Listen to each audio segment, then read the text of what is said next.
Hammond City Council public hearing, June 23rd, 2020. Roll call, please. Councilman DiVittorio. Aye. Councilman Andrews. Aye. Councilwoman Gonzalez. Present. Councilman Leon. Present. Councilman Wells. Aye.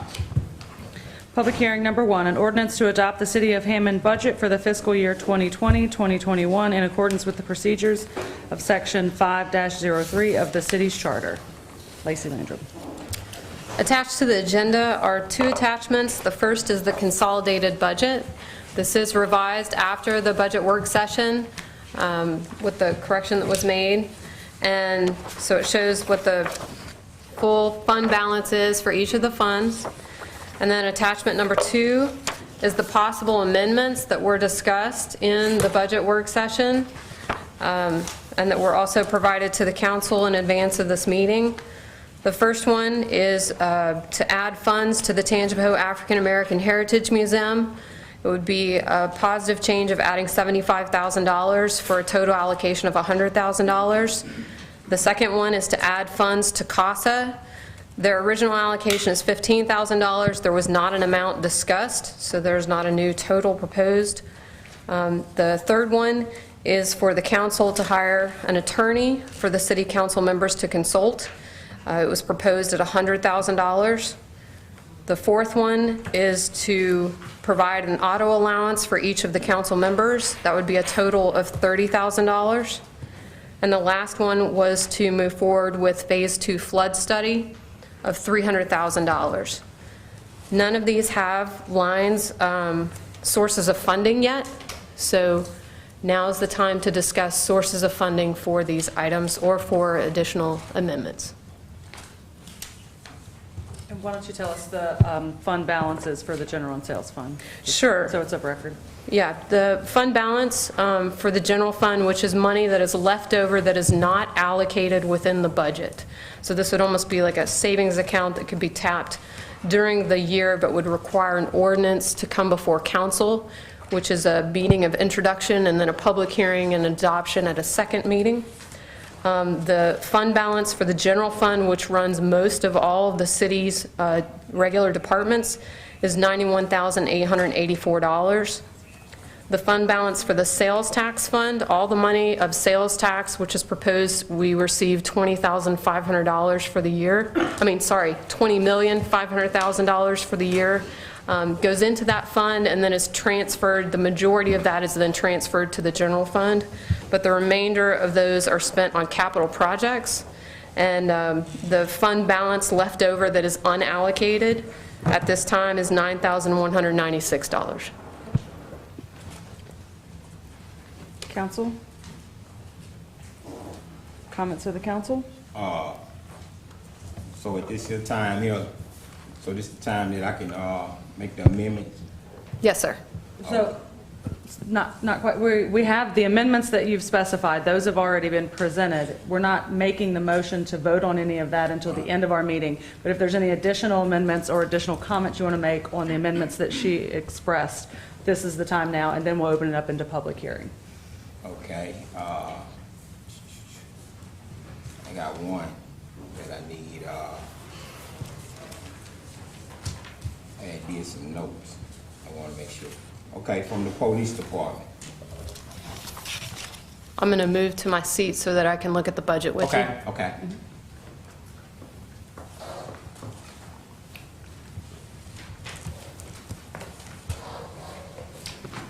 And which budget in the police department are you looking at? Help me out. I'm trying to. This is the blue tab. Okay. Halfway through. All right, good. Yeah, about halfway through. And then if you'll remember, there's several divisions within the police department. There's the administration, investigations, patrol, corrections. Okay. And jail. Yeah, Yeah. I'm good. I'm good. The first line, regular salary and wages. In which division? First page, The administration. first page. Page I 27. guess general funds. On administration, page 27? Yes. Okay. Okay. Last year their budget was 700,000, 900, 700,000, 700. Well, let me read this right. $700,900. Okay, 9,000. Okay, this year budget is $1,171,400. Am I right? Yes, sir. Okay, at 65%. Am I right? Actually, that percentage is based on the actual year-to-date versus the proposed budget. Okay. But what is your, do you need some clarification on that? Yes, please. On that, the reason we put that in there, that was for retirement, right? Some officer of retirement? Yes, sir. If you look at the very next page on the payroll, and this is what we had discussed at the budget work session. Okay. At the very bottom of that page. Yeah, I see the retirement. We made that retirement line item to help clarify that, Yeah. based on the discussion at the budget work session. So there's 300,000 there proposed. Okay, so in case that, and so I don't really know what's going on, and this is my first time doing it, so I ask y'all to work with me. This is what I would like to move the money to the retirement only, but I like to put it in the regular budget, where they have to come to the councilmen in order to get the money out. Take the 300,000 out, cause what line we have it on? We have it on regular salary and wages. Yes, sir. Okay, I'd like to remove it from there and put the 300,000 in the regular budget. And it's not for us to touch, it's for when the retirement come up, that it'll be there for them.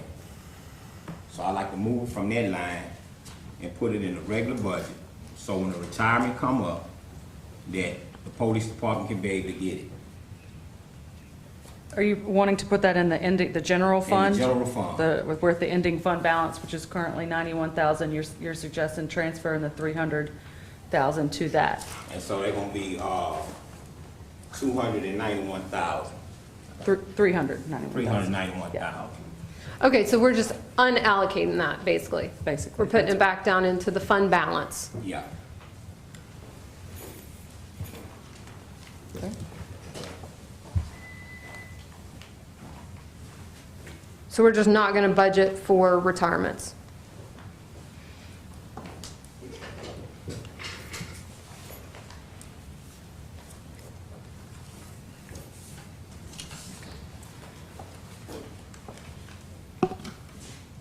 So we transferring that back to, capital funds, right?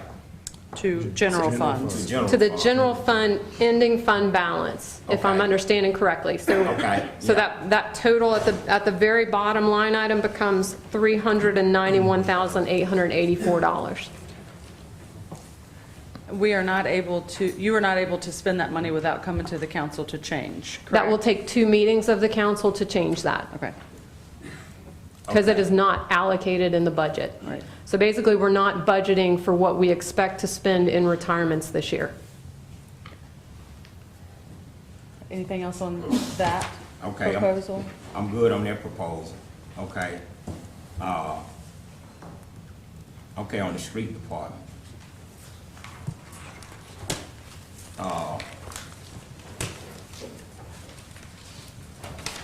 Go to, maintenance project 1.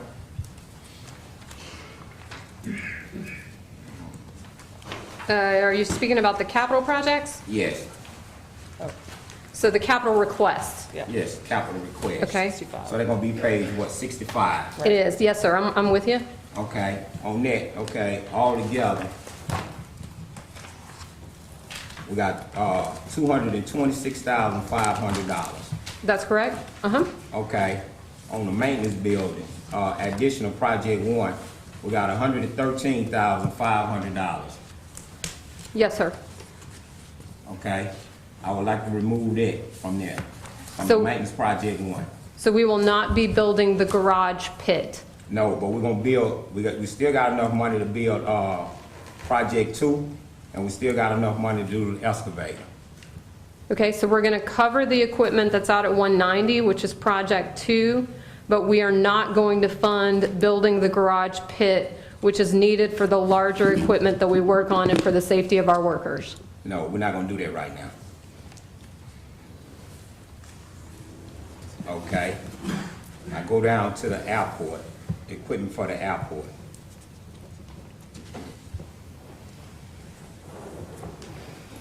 And the tractor? Yeah, tractor, okay, 133,000 for the tractor for the airport.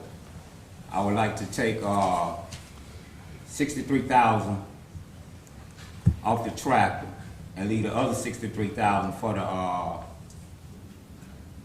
the tractor for the airport. So I would like to remove 63,000 from there. To make it 70,000? Yeah, that won't be. No, I just like to remove 63,000. For what purpose? It'll be down to 70 then, right? Right, so I'm the sure tractor we're would be about to figure 70. out the Yeah, purposes. 70,000. Give me a minute, man, please. And what purpose, the purpose is, for the council to have a lawyer. The purpose for the flood study. So that's the purpose I'm doing it for. Okay, hang on just a minute, please. So, because this is highly unusual. I know, it's new to me too. Yeah, and this just isn't, this is why we have budget work session all day.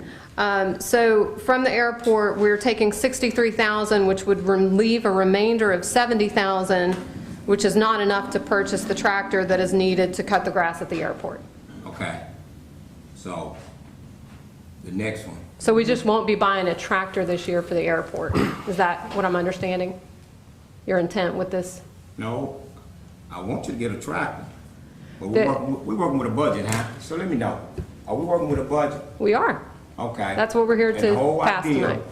I'm trying to make sure that everybody gets something out the budget. Okay. So that's all I'm doing. Okay, could I go to the next one, please? The next one will be, the Recreation Department. Okay, for the Recreation Department, we're looking at 178,000 total. So on the 178,000, I would like to remove 70,000 from it.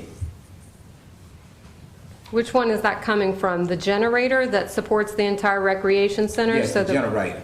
So that we won't be able to purchase a generator for the recreation center, which is needed in case of shelter, in case of storms, and in case of when the power goes out and we have after-school there. Yeah, I would like to take the 70,000 from the generator, but the 38,000, what you say, Starwood West Coleman? If you put the 38,000 with that, and let's see if we can get a generator. So you're saying not to purchase the property on Coleman? Yeah, not to Okay. purchase the property Okay. right now. So So- you can use the 38,000 and put it towards the generator. Okay, so you're saying take the 38,000 out and Yeah. then lower, Plus 40 out from the generator. So leave the generator 100,000? So, I mean, you can take it from take it from the property. That's 38, uh-huh. Yeah, but I need to get 70,000 out of that department. Okay, so what our electricians went through and did cost estimating on was the generator was needed for 140,000 for the recreation department. So instead, we're going to take 40,000 away from that and not be able to purchase the generator for the recreation department. That's what the proposal is. I'm saying take 70,000 from it. So right now, let's not worry about that generator right now, and we'll work on that next year.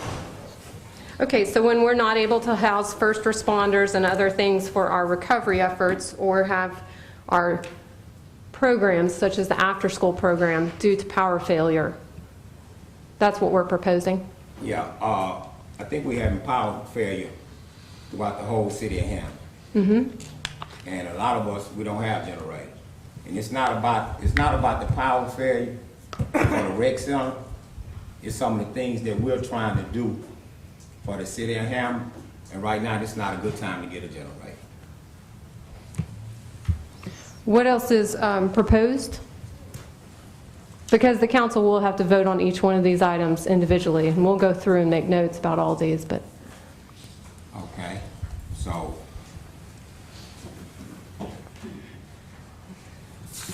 So do I need to talk about the, I need all the amendments. I need all the amendments that are proposed. okay, so the amendment, for council, I think we had gave them $5,000 already, right? with I'm the sorry, for 15 which one? For CASA, we had given them CASA, yes. 15. They have 15? No, I'm talking about they already had 10, but we had gave them an extra 5. They have Correct. 15 in the proposed budget right now that's in front of you. They have 15. Yeah, because it was 10. under general and y'all administration. added 5. It was The 10. proposed Yeah. budget has 15. Yeah, they added 5 because it was originally 10. Last year, it was 10. And they're This adding year, 5. it is Yeah, so it's 15. 15 total, that's what he In the got. proposed budget that the mayor gave to you, it has 15. It's on page 25, under Yeah, we know what it administration. is. Okay, good, okay. So I would like to give them another 5,000. So we're increasing the amount to CASA to 20,000. Yes. And so, Tangipahoa African American Museum, how much we giving them? That's already one of the proposed amendments. We are giving them 25,000.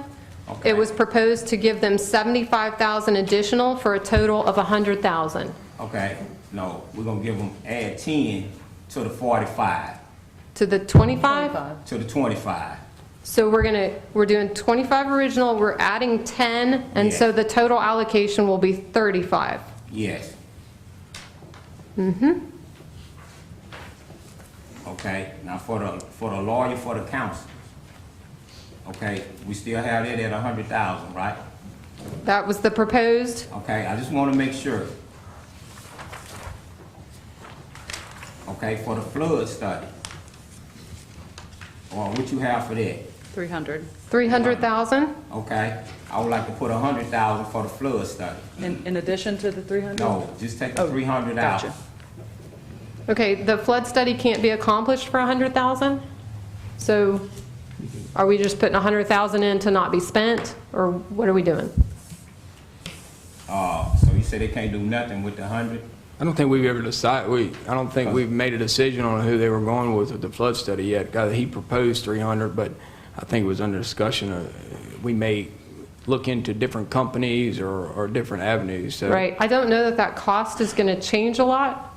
I mean, 300,000 was what the engineer told us the Yeah. next phase You would could cost. probably do part of the city or whatnot with 100,000 or whatever. But that's the one we had at first. But how much, we had already gave him money at first. And then I don't think, I think it was like 75,000. yeah, and I don't think we was pleased with the direction he was going in. We already paid that money out, and that project is finished. That was phase 1. So phase 2 was proposed at 300,000 because it involved so much mapping, and it was not the entire city. And that was the guy that came and gave us their last report, right? That's Yeah. correct, but I would doubt that the price would vary between 100,000 versus 300,000. That's an awful big variance. Councilman Wells, I think, are you suggesting that we put money aside to explore other options, other Yes. consultants? Yes, because I'm talking about, we went with him, but I don't think nobody was pleased with him.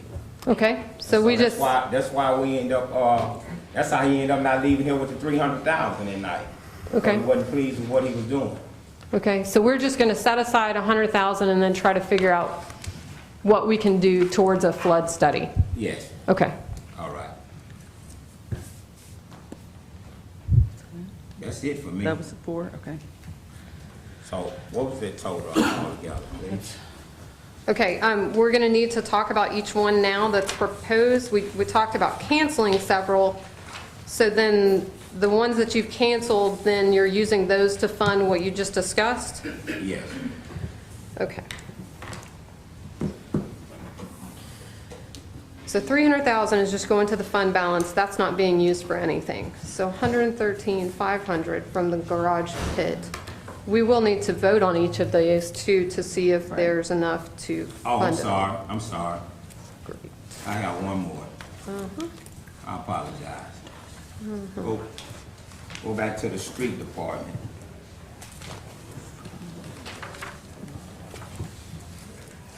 The actual department? Yes, Yeah, not the page capital. 38. Yeah. Okay, Okay, page 38, the maintenance of the railroad. Okay, you got 150,000 for it. I would like to take 100,000 from the railroad maintenance.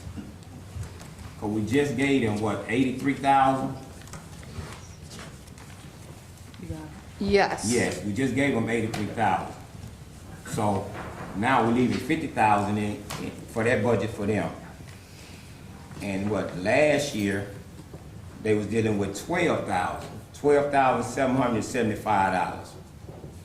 So this year, we're gonna leave 50,000 in that account, and we're gonna take 100,000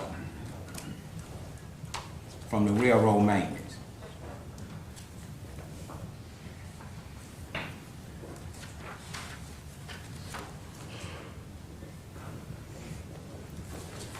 Okay, so 13.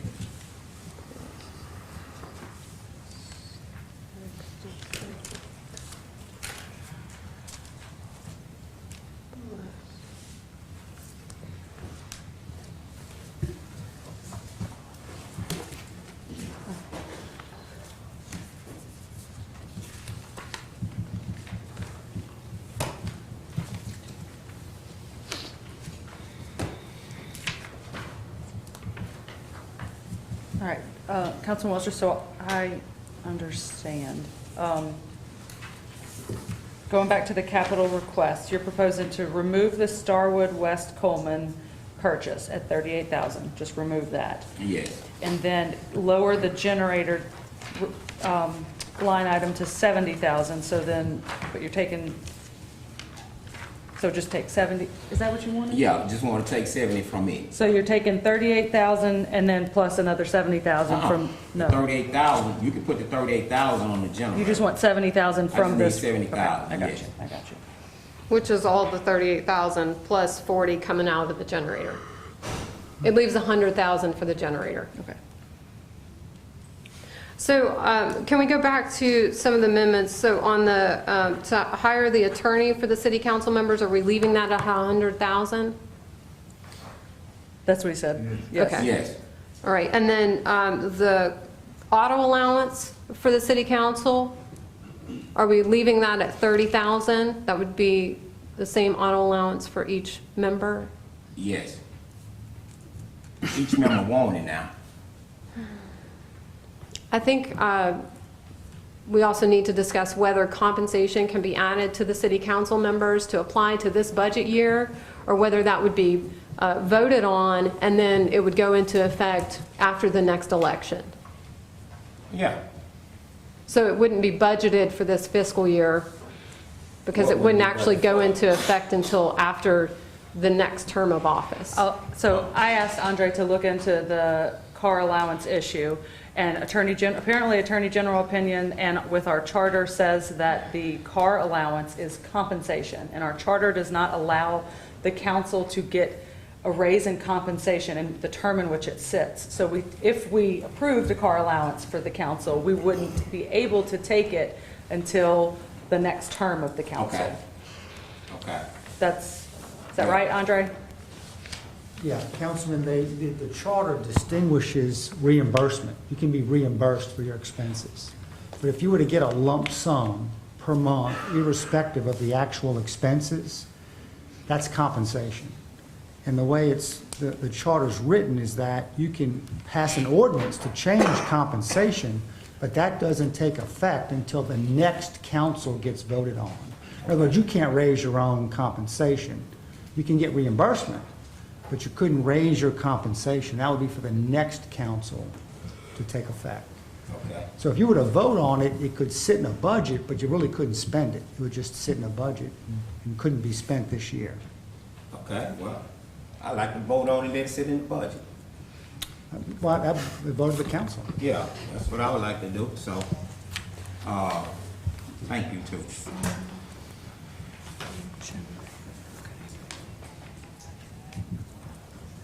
Any other council amendments to the budget?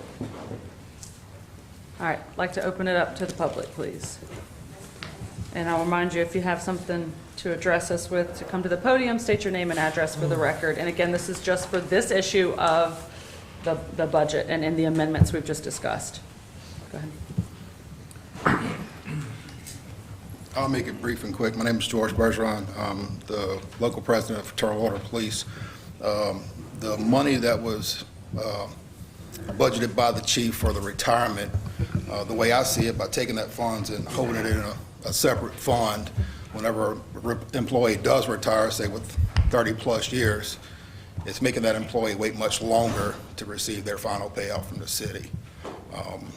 I think if somebody spends 30-plus years working for the city and dedicating, their time for the city, I just don't think it's fair by making them wait. So if the council could take that and put it on a separate line item within the department, I think that'd be feasible. That's all I got. Thank you. Thank you. Anyone else? Hi, my name's Elizabeth Lafargue. Address 601 Rucons, Hammond. I also am president of Tangelina's long-term recovery group, which coordinates various nonprofits to assist in disasters. So some of these comments will be related to that role that I have. First, I agree with the previous comment regarding the police retirement. Second, I would like to understand why the city council members feel like they need to have a separate attorney than the city. Third, if you will not be able to draw the $30,000 this year for auto allowance, why would you have it sit in the budget and not be spent? Seems like, if anything, that should be added back to the general fund.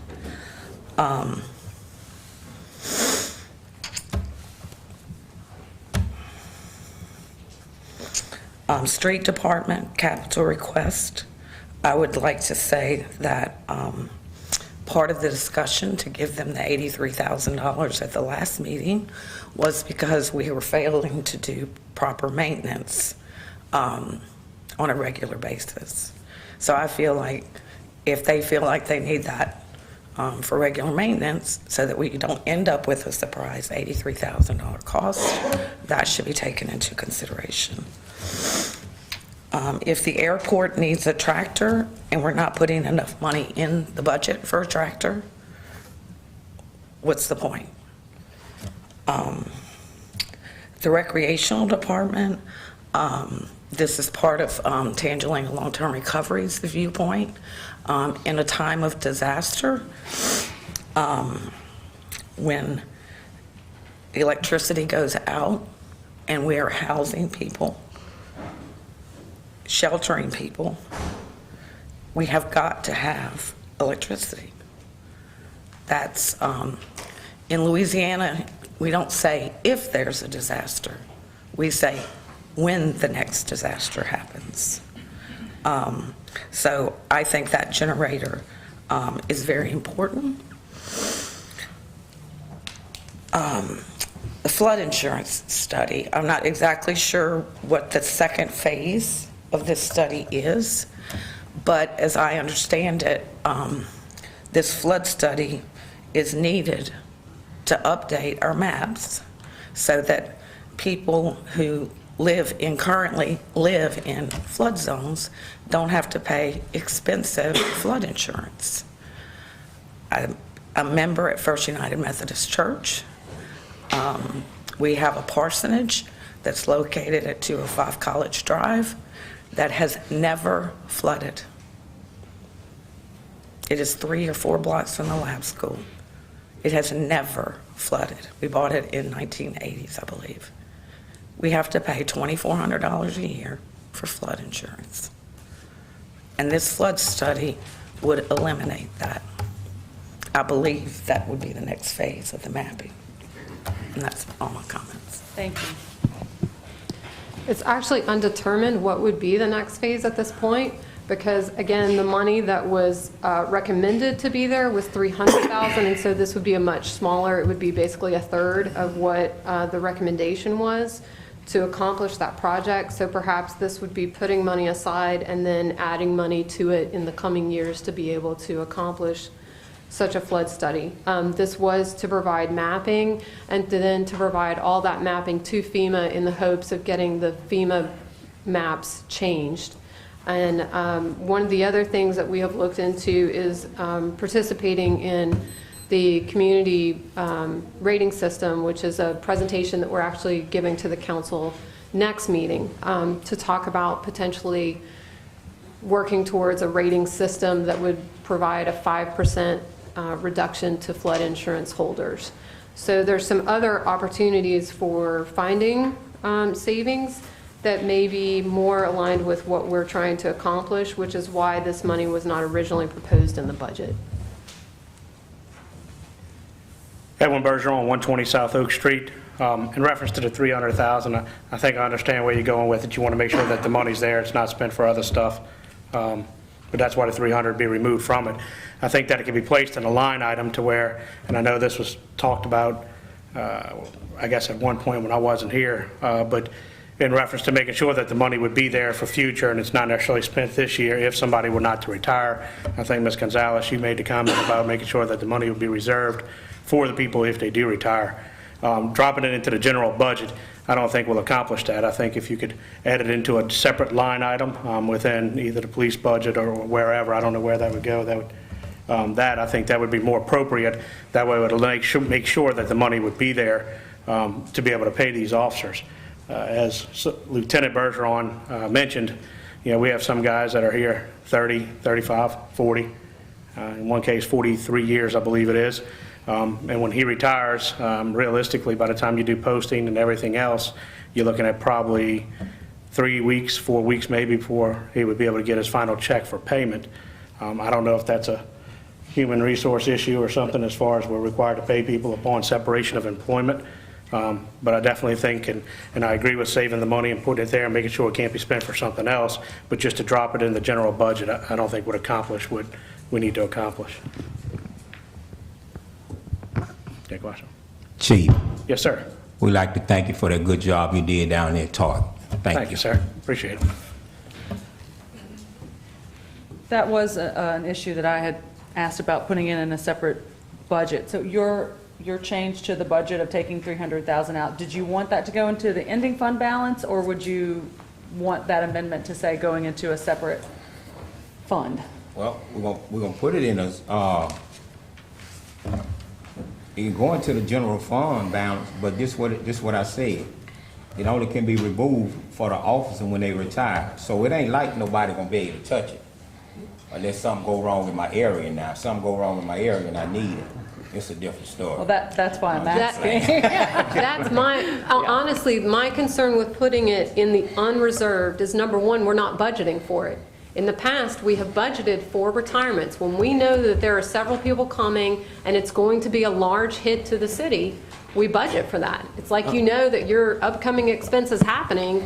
You don't just say, well, let's not budget for it, let's just stick it back in wherever.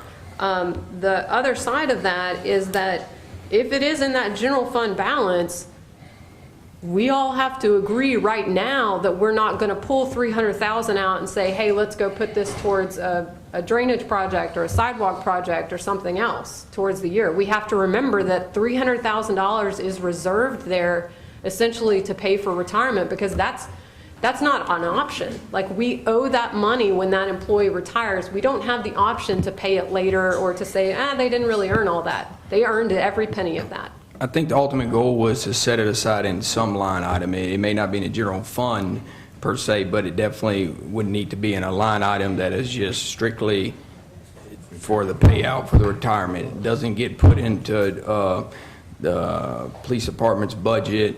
I think it should have had an actual, if it's called a savings account, which that's an accountant, we have an accountant that you could talk with or someone and just have it ready, but it's completely labeled as payout, or however you want to label it. I don't know what's the right, correct way, but just not to be lumped in wages and salaries or whatever it was on the budget. This is how it's always been reflected in the past. There was some discussion about setting up a separate fund for it, but a new fund would require an ordinance to establish that. So, And just to say, there are line items within my budget that although it's a line item with my budget, I don't have the right to just spend those line items.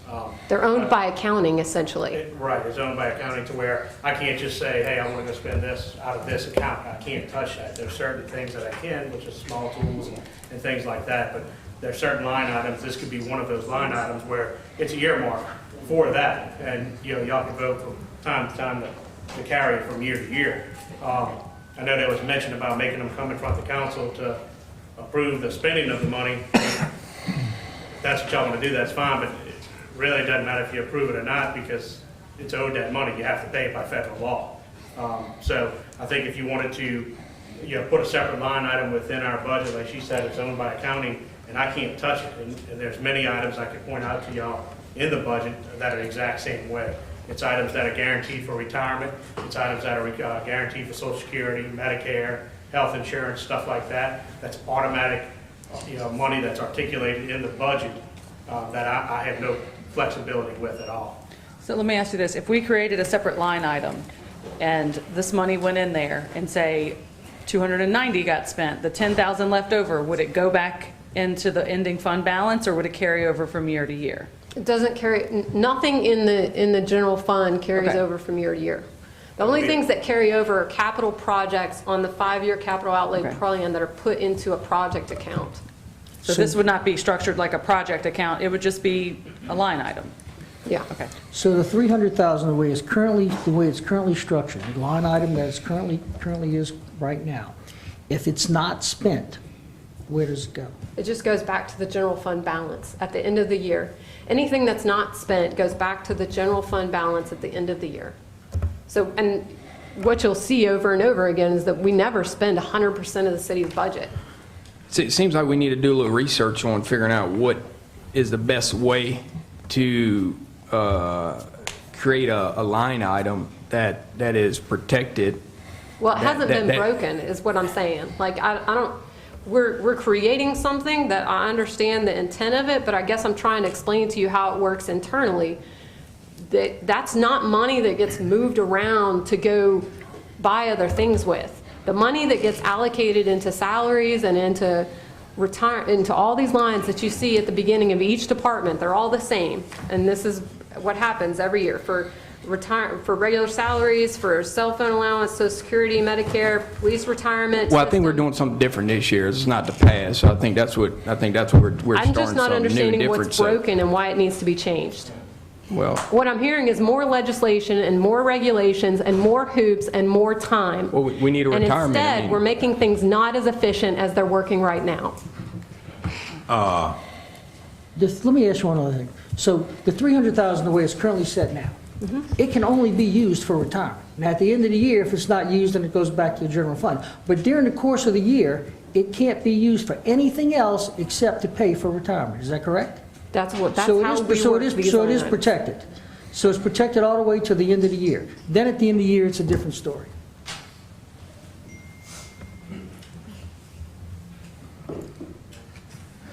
Boy, I didn't know we were gonna start all this here. Once again, I would like to take the 300,000 out. They say it's for retirement. I would like to take it out the police budget and put it back into, capital project. General fund. General project. I would like to put it there, and we all know that it's for retirement. When the police retire, we will have the money there for them. But the way I understand it, we would not be able to give it to them at the time they retire. Okay? We'd have to have 2 meetings. Okay, we know they're gonna retire, so when they tell us okay, you got human resource, right? Now, hold on a second. We don't always know. I've showed up at work and somebody turned in their retirement Okay. card, and they go right then.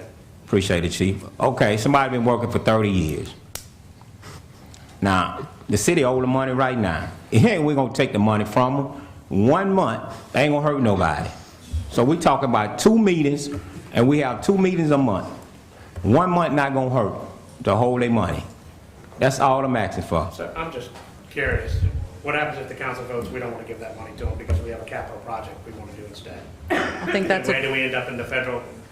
Oh, no, we're not gonna do that. Well, we hope we would not. Oh, no, we're not gonna do that, because you know what? may not, Devon, No. but if we create something, I'm worried about if we create something, that we create something down the road, that all of a sudden the council's now deciding on whether somebody gets the owed compensation to them, I think that's a slippery slope. I mean, listen, I trust that y'all wouldn't do that, but we never know who's going to be here in 4 years or 2.5 years, whatever it may be, and who may or may not be sitting on the council. I mean, this is money and compensation Yeah. that's owed to these people. And I think that you definitely can create that separate line item, like we said about those other things, and it can't be spent, and it accomplishes the same thing. But by federal law, if that's compensation, if that's money you owe to them, you owe it to them. If the council's intent is to create something that is less efficient, then we can do that.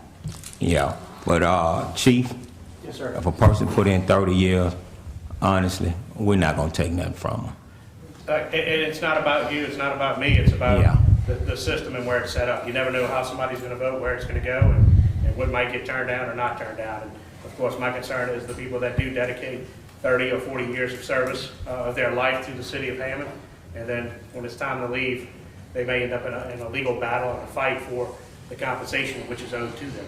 If you want a cleaner, better option, then pass an ordinance to create a fund and put it in there. And then the fund is used just like what we use for the insurance fund.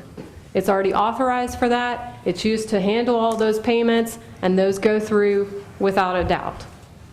It would have its own fund, it would have its own fund balance, and it would be reserved for that. But the cleanest way to do this, and the most honest and transparent for the public, is to create an ordinance that establishes a new fund and to put the money there. So right now, you could leave it where it is, and in your next meeting, or you could introduce an ordinance, you could move the money at that point and allocate it in, but then you would already have it budgeted, you've got it ready to go. Once again, I would like to move the money out the police department, please. All right, we'll go on to the next. Thank you. Yes, sir. Yeah. Name and address, please. My name is Samuel C. Paul. I'm a resident of Hammond. I live at 103 Garrett Drive. I've been a resident of Hammond since 1975. I'm on the board of directors of the Tangipahoa African American Heritage Museum. And when we came to the council at the last budget meeting, my concern was, how could we get $25,000 and the Children's Museum get $90,000? And the council was going to address it. I understand about the budget cuts and rearranging money and all this. But my concern is, if we can't get but 10, or we get 35, I would be satisfied if they get 35. Unless we split it, get the equal amount. How much are you getting from the state this year? Right now, we didn't get nothing from the state right now. We got a capital outlay that the state approved last year, and we hadn't got it yet, but it's on the budget. And how much are you getting from the state this year, capital outlay? Well, nothing, not yet. It's budgeted, it was budgeted last year, and we didn't get it. So it's back on the budget this year. We and don't know what's it gonna get it. We don't even know if we will get it. But that's not what I'm talking about. I'm talking about, we taxpayers in the city of Hammond. We the oldest black museum in a 40 or 50 mile radius. For the last 10 years, we was getting 25,000. Everybody else was getting a different amount. So I don't see ways anybody on the council could tell me why we's a black museum, black history, and we getting the short end of the stick. My name is Delmas A. Dunn Sr. I am the president of the Tangipahoa African American Heritage Museum and Veteran Archives. I do not live in the city of Hammond, but I pay taxes here, and all my goods and everything I buy is from the city here.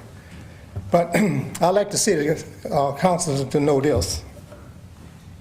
At one time, we was getting $50,000 from the city council. That was up until about 5 years ago. We was cut $25,000. And the year after that, it was proposed that we'd be cut another $5,000. Now, you tell me whether or not that's fair. Who told you about they gonna cut you $5,000? The city, the mayor, Not this mayor. this mayor here. Yeah. Now, I advocated in meetings what was going on, and I was asked, to hold off on it. Now, I believe in being fair. If you can't do what's fair for the museum, then don't do it for no one else.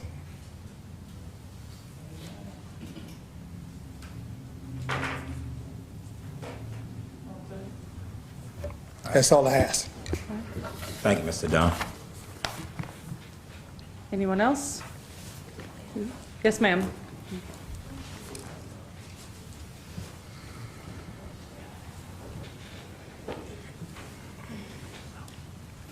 Good evening. Good evening. I'm Laura Knighton, and I live at 110 North Clark Street, Hammond, Louisiana.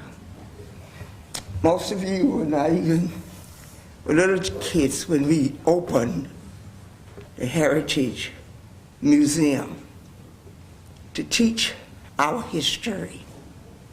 And we have struggled all these years. And most of the council don't even know the money that the museum brings to Hammond. When they bring tours to Hammond, they go in Hammond areas to eat their lunch, and they're spending money in Hammond. If they eat at the center, the food that we buy for them to eat is bought in the city of Hammond.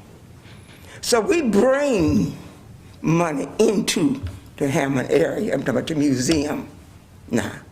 And I just can't see for the life of me how we can afford to be cut instead of added to, so we could do better for the people and the citizens of Hammond.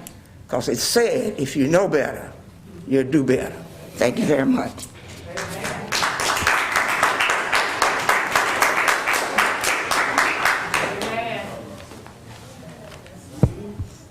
Council, Daniel Boudreau, local president, Union of Police, local 345.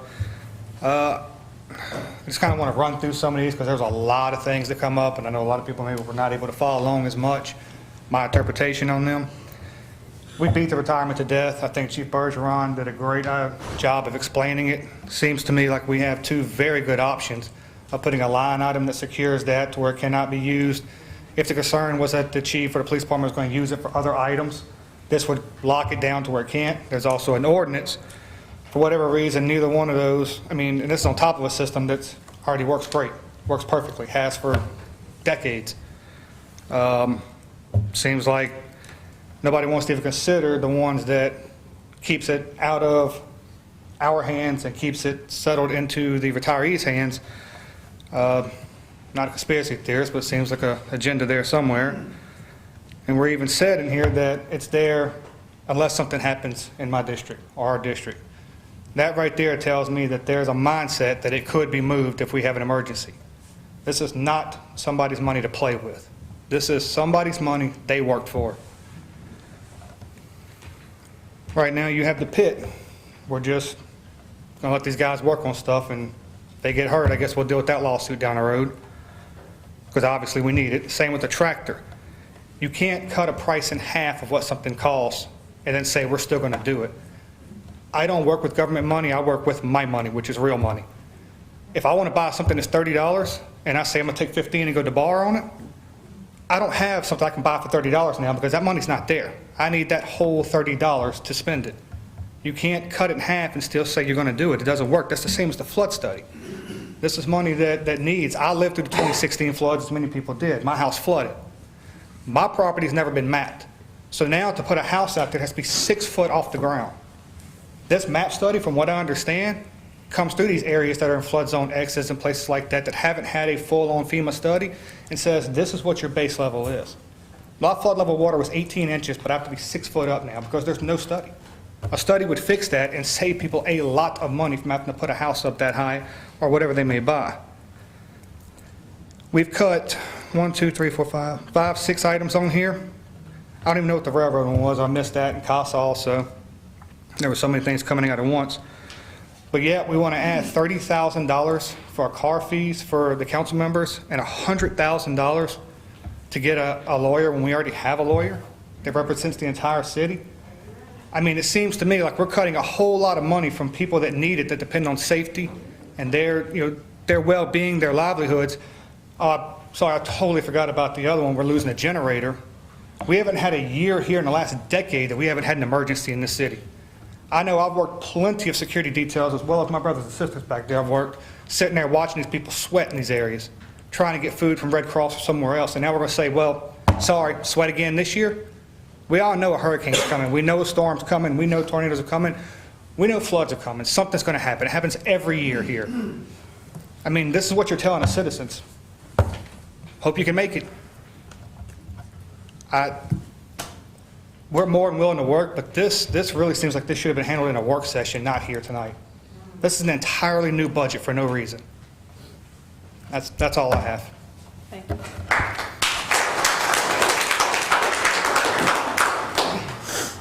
I'm going to speak again. Elizabeth Lafargue, 601 Root Cons. Since Sam asked if there was an accountant in the house, I'll also tell you that I'm a licensed CPA. What Lacey, regarding the $300,000, I think if I understand what Lacey is trying to explain to you, what the chief police is trying to explain to you, is that there are internal controls already in place that are audited every year. And if a separate line item is already being well controlled by those internal controls, it is an accounting nightmare to reinvent the wheel. Thank you. Anyone else on the budget? Yes. My name is Lovely One Dixon, and I live at 1100 South Magnolia. Could you say your name again, ma'am? Lovely One. I don't want to be a parrot, but it's a budget. We have homes. I'm just going to make it simple. We have homes, and we have to maintain them. And there are certain things that have priority over the other, but there are some things that we know we cannot do without. And to say, again, what it was said, a sense of fairness have to come about as well. Now, I don't know about reinventing the wheel and all this, but if you have, we're talking about the $300,000. If it's for, whatever it's for, it's set aside for that, and it's going to be maintained for that, then, yeah, change have to come. That's progress, that's improvement. So move it to another place. If it's not going to tear down the house, move it to another place and have it there for them. Not necessarily making them wait on it, but assuring them that it will be there, and then you don't have to worry about if the budget going to do this, or even like he said, the opportunity may come that something may be used for, an emergency may come. Just take care of business. That's what you're all here for. Thank you. Thank you. Anyone else on the budget before we move on? All right. I'll just make one last comment. There are 920 acres of grass to be mowed out at the airport, and one bush hog is not going to be able to accomplish that. That's why the tractor is in there. Okay. Move on to number 2, an ordinance for an expanded condition. Oh, I'm sorry. Yeah. When we get to, I just want to make sure we're clear. The other thing is that right now, based on the amendments that were proposed, and I did the math several times on this, again, this is why we like to do this ahead of time rather than on the spot, but hopefully the math is correct. You need $245,000 to make all the amendments go that were proposed. However, in the cancellation of different funds and saying we're not going to put that in and we're not going to put that in, regardless of, I'm not even talking about the police 300,000. There is defunding, basically, or moving, saying that we're not going to put those, and I guess that would, the rest would go to the general fund balance of $354,500. So there's an extra $110,500 that's just put back, I guess, into the general fund balance if all the amendments pass. I think that's what was proposed, Yeah. right? I'm just saying we're canceling more things than necessary in order to make the amendments work. And I'm just asking if that's the intent. I think that, I get that that's the intent, right? Yes, that's the intent. So we're just canceling things again because we don't want to fund those things, just to be clear. Hold up. Okay, $30,000 for the car allowance. This is what we did last year. I asked, so, and the audience need to know this here. I asked about using a vehicle for the city. Lacey, you said it was okay. The city got 2 vehicles that I can use. Just come over there to the mayor's office. They got 2 vehicles I can use. And so, this how it all started. I never asked for no money for no vehicle. I asked, is a vehicle that I can use? Because what's going on, when the people come to my house or when they talk to me, I say, let's ride around. So you know what I'm doing? I'm putting them in my vehicle. So it don't make sense for me to keep riding them in my vehicle when you told me the city had 2 vehicles that we can use at any time. Just come sign my name on the list. Okay, when I went to the office to get the vehicle, I said, no, I ain't gonna worry about it today. I'll just take care of it myself. Then when I came back to get the vehicle, the mayor told me I'm not gonna use no vehicle to ride around people in the city vehicle. Then he told me I passed by Chuck Spanger's office already, so what would I look like getting a vehicle? So this how it all started. So see, everybody up here talking, but you all don't know what we go through dealing with the administration. And I'm just gonna be truthful. Everything started at the head. And so I'm not up here trying to start no confusion with nobody. I just want to make sure that everything is right for everything that we're trying to do. For the city council, you know why I need a lawyer? I got 1,000 supposed to be lawyers out there and gave me 1,000 ideas, but guess what? I'm still lost. So if the city councilman can have their own lawyer, I can ask what we can do and what we can't do. See that $30,000? I would have been able to ask my lawyer, is it okay? And Andre, they're not saying nothing. Andre is not the lawyer for the city councilman. Andre is the lawyer for the city and for the mayor. So he's not the lawyer for the city councilman. So these are things that nobody really know what's going on. And so that's why I said we need a lawyer for the council, because I have 1,000 things I wanted to ask, 1,000 things I tried to do. And when I went to his office, he sat there and gave me some information, but it wasn't enough for what I was trying to do. So you know what? And it was on behalf of the city. So that's why we said we need a lawyer. I need to respond to that. Yes, that's fine. Thank you. So Councilman, I have no, when was the last time you came to my office and we met? On tearing the houses down. When was that, Councilman? Because I have no, I heard you made that comment. I have no, there's no meeting that we have. Okay. You didn't, there's no one in my front that came to the office that said you came to meet with me. I regularly communicate with Councilman DeVittoria, with Councilman Gonzalez, Councilman Leon, when Councilman Andrews, when he calls, I return calls, I schedule myself for meetings. I'm available, Councilman, if you'd like to meet with me. I just want to make that on the record. No, yeah, let's make it on the record. Okay, I came to your office on getting the houses tore down, and you wrote up a proposal for me on how we can go by getting the houses tore down for the contractors can end up owning the property where the city won't keep spending money on getting these houses tore down was no value to the property. Now, you don't remember when I came to your office? That was last year. Oh, for the record, when was it? Last year. I came to your office, right? Yes. So don't sit there and say I didn't come to your office. Because a lot of things that I want, but guess what? I'm not gonna sit here and talk about it over the mic. Understand. So that's But what I that's try up not to to the do. councilman to introduce the ordinance then. Yeah, I prepared the ordinance. Yeah, but I don't like how it was wrote up. Thank you.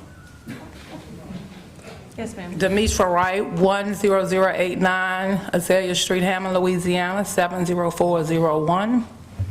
Attorney Kuz, what's your name? Kudrain. Okay, I've also called you several times about the trailer park because certain people do certain things, and trailers are moving in black residential areas, but they're not in the white neighborhood. I also have a trailer park that has been sitting there, and everybody comes there, get denied. I have reached out for help about this, but it's like certain people do certain things. So that's why I'm gonna start coming so I can speak, because I'm about fairness too. Yes, ma'am. And I've called you twice, and you didn't return my call either. Ma'am, I can't represent every citizen of Hammond. Okay, I so that's why we need represent the another city council. lawyer, because your hands are tied. No, ma'am, my hands are not tied. I represent the city, I represent the city council, I represent all the city boards and commissions.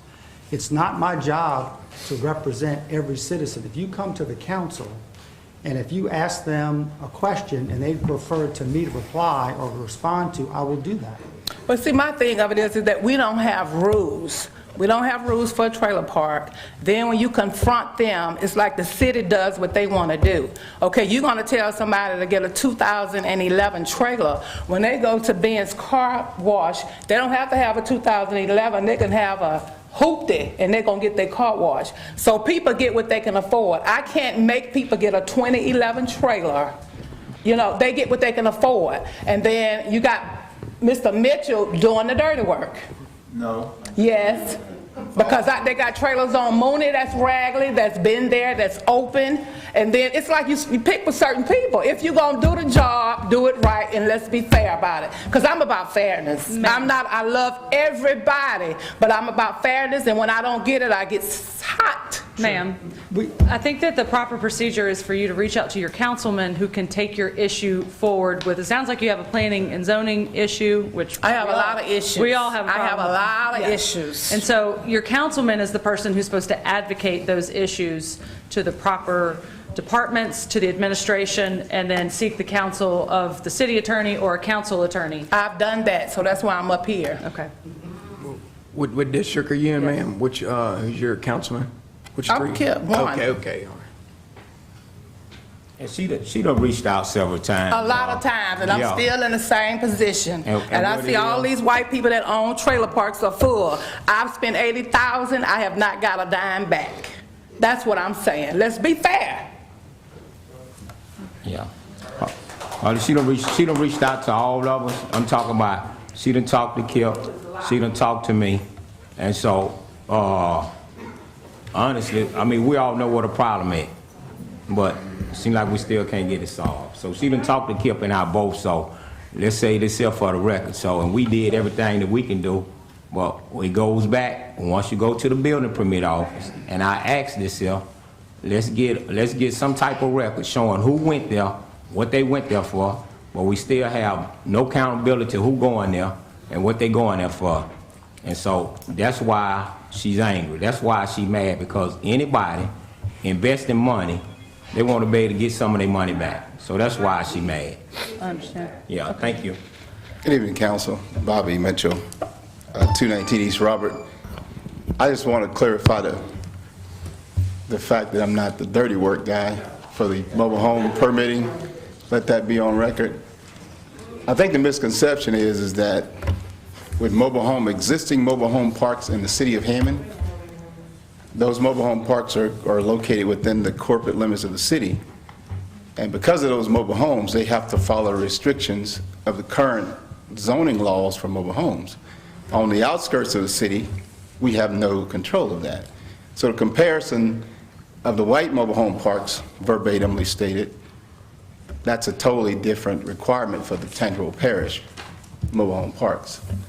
When you're following the city of Hammond guidelines on private property or mobile home parks, it's consistent with the requirements of 10 years old or newer.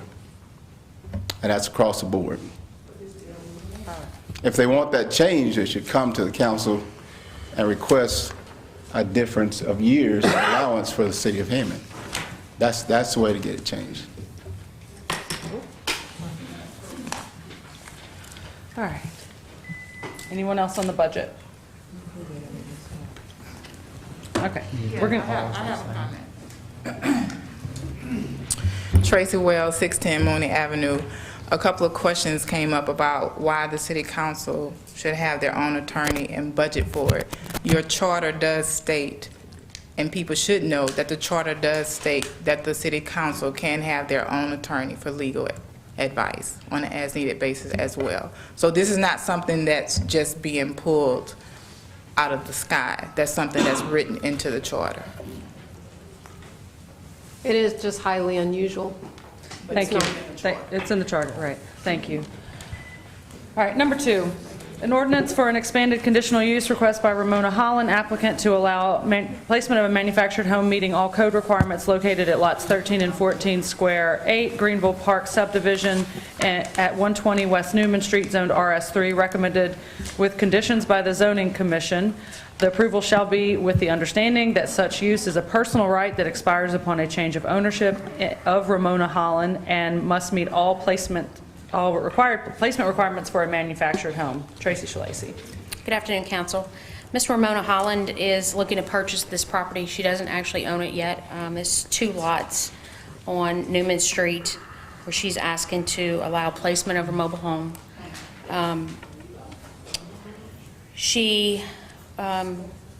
We had a public hearing with the Planning Commission. This property is not located in the proposed mobile home area, but they did recommend approval based on what is currently in that area and previous council approvals for mobile homes to be placed in that area. So we also added 2 conditions that are the normal standard conditions. This is a personal right just for Ms. Ramona Holland. If the ownership changes, that person would also have to come to the council for approval. And she must meet all the placement requirements, meaning the year, skirting, setbacks, and so forth. Question or comments from the council? Yeah, Ms. Tracy, what district that's in? It's in your district. Okay. Thank you. Anyone here on this matter? Hi, Ms. Ramona. Ramona's here. Come on. We don't recognize people with masks on these days. And I just want to say I'm Ramona Holland from 115 Washington Avenue. I have a mobile home on 115 Washington, and the property that I'm trying to buy, they have a few mobile homes that's across the street next to the lot that I'm trying to buy, and I think there's one behind it. We created a map actually showing locating actual mobile homes that are on the street and actually several blocks out from there. Yeah. Okay. So, thank you. Anyone else on this matter? Okay.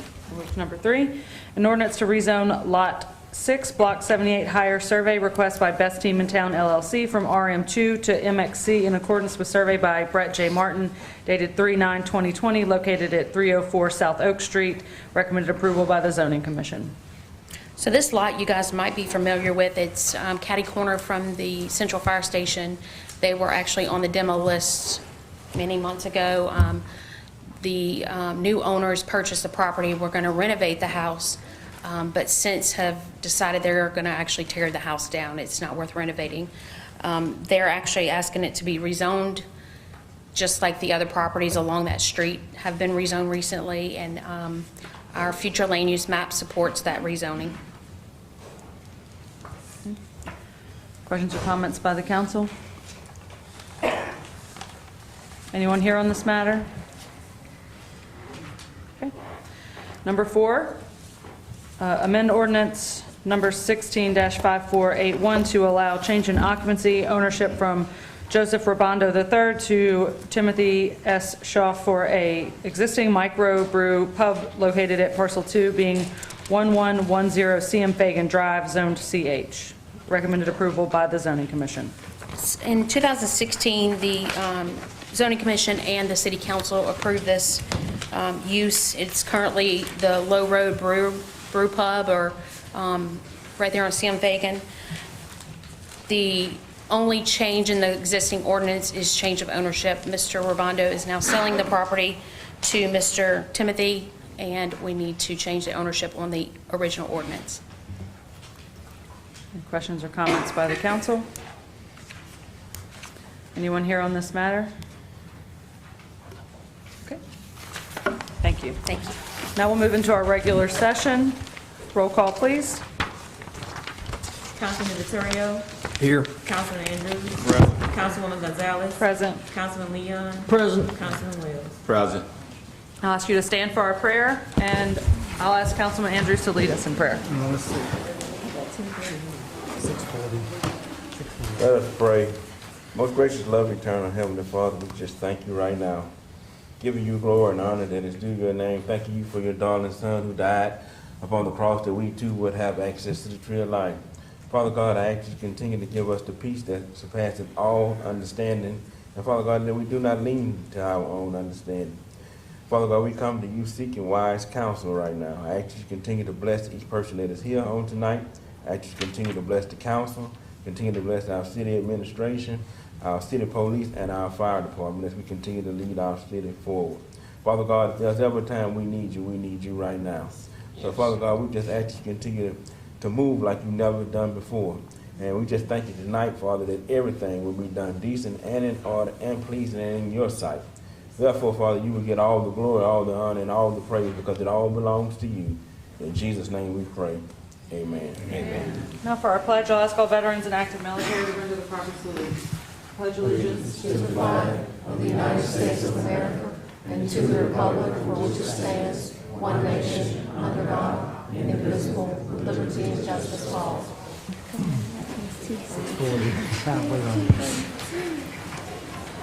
Now for our reports. Anyone with a council report? Yep. Steve? No? Devon? Sam? No? Okay. All right. We'll move to Mayor. Mayor report. I guess I have a long one. First, let's address what was said earlier. Devon, when you came on as council member, let's just remember a note. Council members make resolutions, pass ordinances, and pass budgets, and work with the budgets. Something I've been mentioned before that this all could have been handled prior to. The police department, you had department heads come up here and tell you what they needed for their departments, not the administration. We're here to support. We're here to run the city, and we're here to watch the budget. When we came in office, we had no emergency fund. We had no backup funds. The auditor told us specifically, you need $1 million in emergency fund. Took us 3 years, we got it. You need $1 million in your general fund as backup. We have it. So no matter what's on this budget, if the funds aren't there, we're not going to spend them. You, sir, when you came in office, Robert Williams lives right around the corner from you. In your eyes, doesn't know anything about his job, but he's been doing it for 30 years. And you're sitting there and you're telling people what to do. I have to get a call from him because you're trying to tell the employees what they need to be doing. That is not your position. That's our position and Robert's position, who has these people. Andre Coudrain, let's go down the list. He does not tell us what we want to hear. Hold up, what I told Robert? This is my turn to No, what I told Robert? No, what I told Robert? You told his people what they needed to be doing. That's his job. No. Once again, You I'm forgot. talking. No, Why don't you no. respond after I finish No, talking? you forgot you came and picked me up. I got out the truck with him, and you came pick me up? Yes, I did. Okay, thank you. Because you were totally out of hand with what you were doing.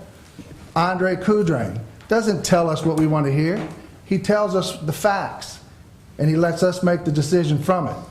His job is to keep us informed and hopefully keep us out of trouble. He's not going to tell me what I want to hear, and he often does not. You the same way. You went to him, he gave you some information, it wasn't what you want to hear, now you want to spend another $100,000 on an attorney? He's right there. He's not the administration's attorney.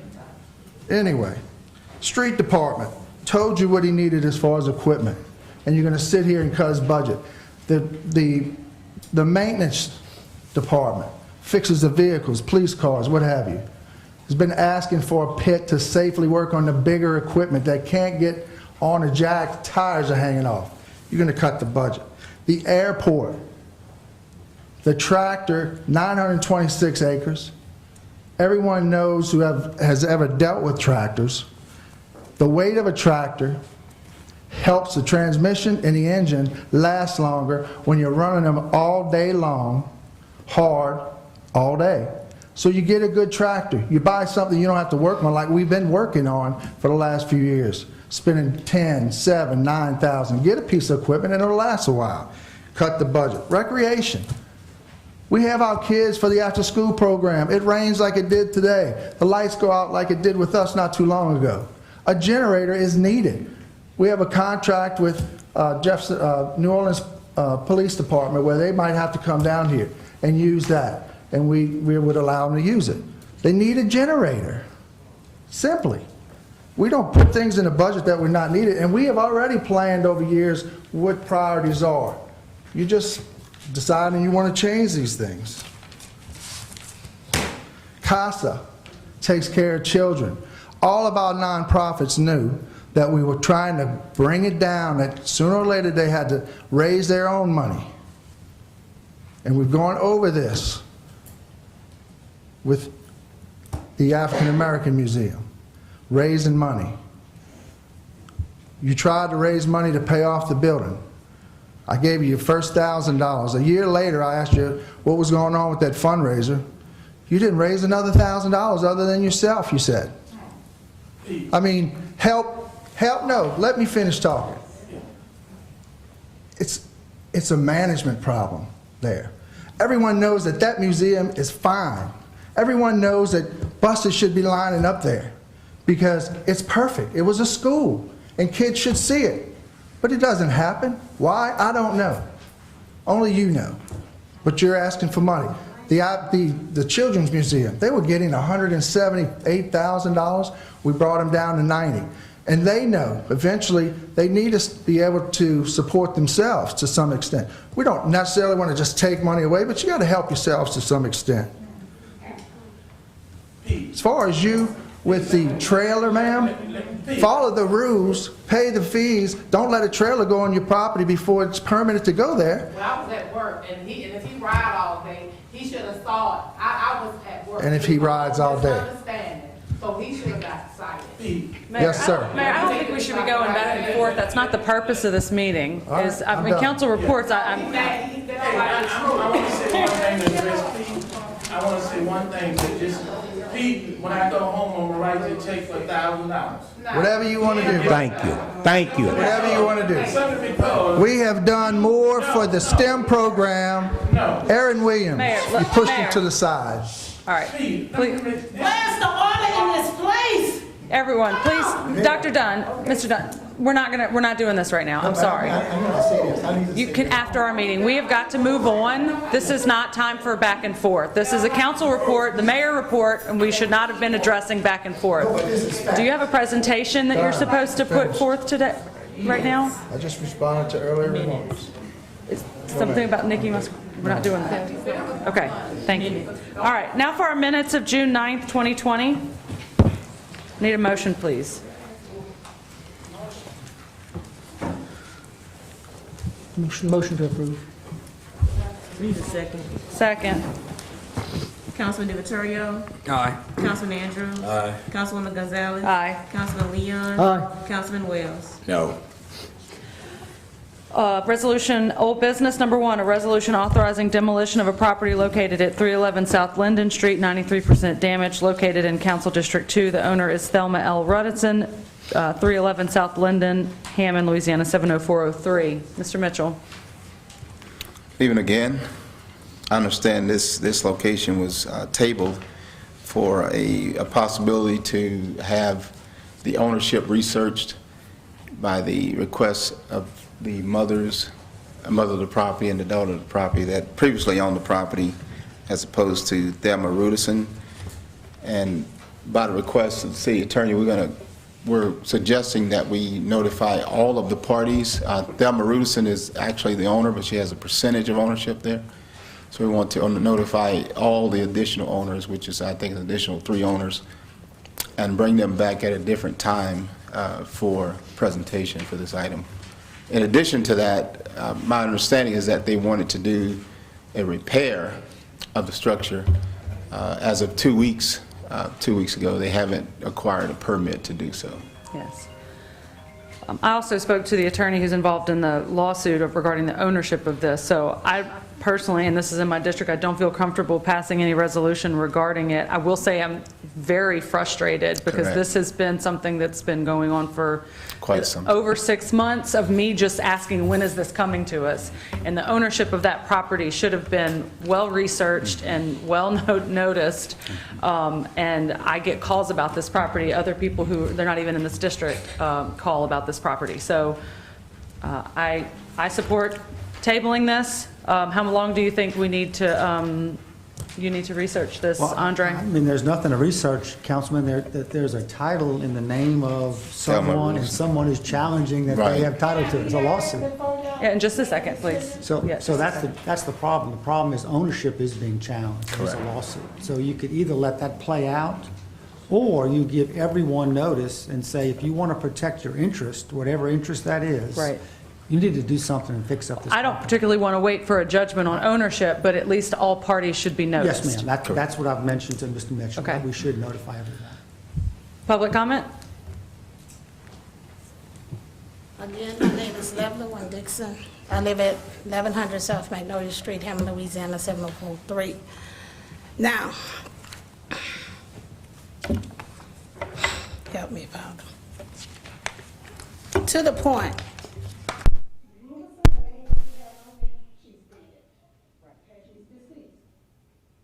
My sister is, we are in the process of getting her deeds turned into her name. That's why a lot of activity on the property hasn't gone forth, because the organizations and different people that we were contacted to try to get her house restored required a deed. Yes, you took a picture of the, what was it, the judgment? Was it you? Oh, right, yes, no, I did, and I went, You did. and I talked to the Now, attorney, right. okay, what was the purpose of that and what got done? Did you all get a copy and discuss this? What was the purpose of taking it? The lady brought a petition, and so I wanted to, and it wasn't a signed judge, it wasn't a signed document, so I have access to the court record, so I just called to find out who is involved in this case and what is going on. And what did you find out? I talked to Scott Sledge, who was the attorney of record, and he said nothing at this point is going on. Okay, yeah, he gave. He's waiting for some things, and not nothing. The last paper he sent to her saying that he was sending it before the judge, so she could sign off on it, and that he had already informed Fatima and my sister that Sister Rubenson was dead and that it shouldn't be a problem with her receiving her deeds.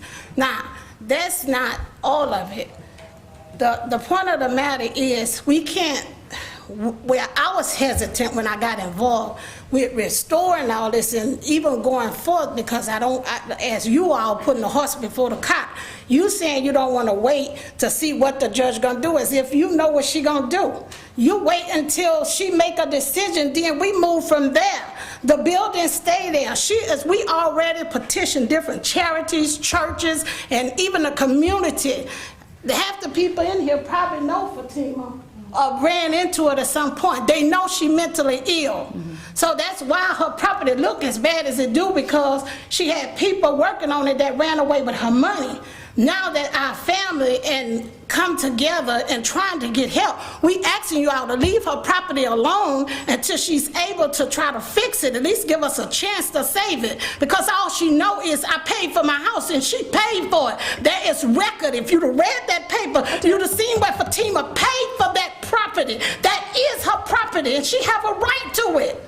Right, and I understand, and what we're suggesting here is to table this and not do anything about it, exactly what you're No, asking. you're saying involve this one, that one, a lawyer, don't you think he did that? Didn't he do No, the it wasn't done. research and all That was the point. That was the point, is it wasn't done. All of these issues came Well, up he at our told her last he meeting. did it. Now you telling me he said he didn't do it? Who did it? Okay, I'm gonna go see him, because we Oh, need to okay. understand. I was it's the confused one on which who- attorney you're talking about. The attorney that took her case to clear her deeds. Right. went through all these people who supposedly owned, didn't own. The last person he wound up with Ruderson was the person that she made the agreement with and bought the house from. I understand. That is not what I'm talking about. So what are you talking about? When we notice a demolition, it goes to the record owner. And we did not send notice to all of the people involved in that lawsuit because we didn't know about it. So my point is, I want everyone involved to know that the city wants something done with the house. We are giving time, which is what you're asking for. The last time what my niece brought back to me, because I wasn't able to come and represent, she told me that something was said about 45 days. Which didn't happen because we knew there was a title problem. We tabled it. We didn't do anything. It came to us today. We still have a title problem. We're still not doing anything right now about it because ownership needs to be determined. And I'm noticed. going to say this, and I'm not trying to put nobody on the spot or claim somebody doing something or not. Since Fatima has owned this property, nobody thinks she should have owned it in the beginning. Even people that has pledged their support going behind her back and trying to take her property from her. Now, anybody that knows where this property is located, it's not no shit. The house might be shabby, but the location is prime. It's across the street from a church, from a school, from a gym center, all of this. Now, she may not look like somebody that should own it, but she paid for it. I understand. I have no problem with her being the owner of it. That's Well, not if a she issue. paid for it, didn't look like to me. We just should be waiting for the judge to sign off on it and let us go on and save her house. I don't know what all this other talk about.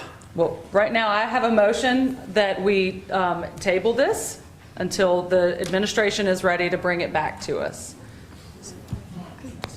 I'll second that motion. Councilwoman Gonzalez. Aye. Councilman Leon. Aye. Councilman Andrews. Aye. Councilman DiVittorio. Aye. Councilman Wells. Aye.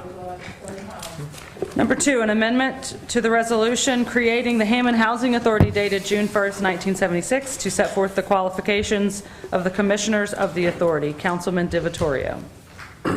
Yeah, I proposed an ordinance, a resolution to change the ordinance. Jeez, been a long day. A resolution. I'm gonna go ahead and read out the whole resolution. Let's see, a resolution amend June 1st, 1976, resolution creating the housing authority for the city of Hammond as follows. Whereas the council hereby finds and declares that it has been a long-standing matter of public policy that the council confirms appointments in the housing authority for the city of Hammond and recognizes that the council has confirmed appointments to the housing authority for the city of Hammond for years. Now formally resolves, if not previously resolved, that all appointments to the housing authority for the city of Hammond shall be subject to confirmation by the council. The amendment contained in the paragraph is procedural and does not make a substantive change and therefore intended to be applied retroactively. Whereas the council hereby finds and declares that it is a matter of public policy and concern that a tenant and a landlord of local housing authority development or recipient of other assistance from such authority shall be commissioner of the authority and serve in accordance and any other applicable provision of law. Line item 1, the tenant commissioner and the landlord commissioner each shall rescue himself from participating in a matter which would be in violation. Item 2, the tenant commissioner shall be chosen from a list of names submitted to the appointing authority by tenants of local housing authority development. However, no person shall remain a tenant commissioner if delinquent in rental or lease payments to the housing authority. Item 3, the landlord commissioner shall be chosen from a list of names submitted to the appointing authority by landlords accepting vouchers of other assistance administered by a housing authority and or members of the council. Whereas any current commissioner whose appointment has not been confirmed by the council shall be considered an open position until confirmed. The first open commissioner position shall be filled by the tenant commissioner if one is not currently serving. Once a tenant commissioner is confirmed, the next open commissioner position shall be filled with a landlord commissioner.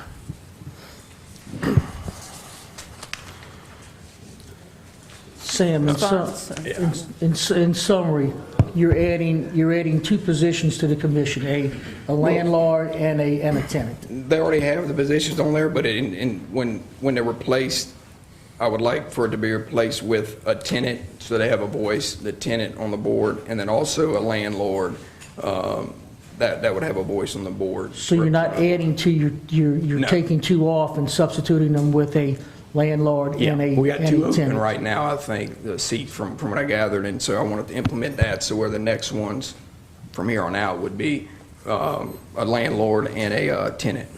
So according to the law already set in place, you could have a landlord on there.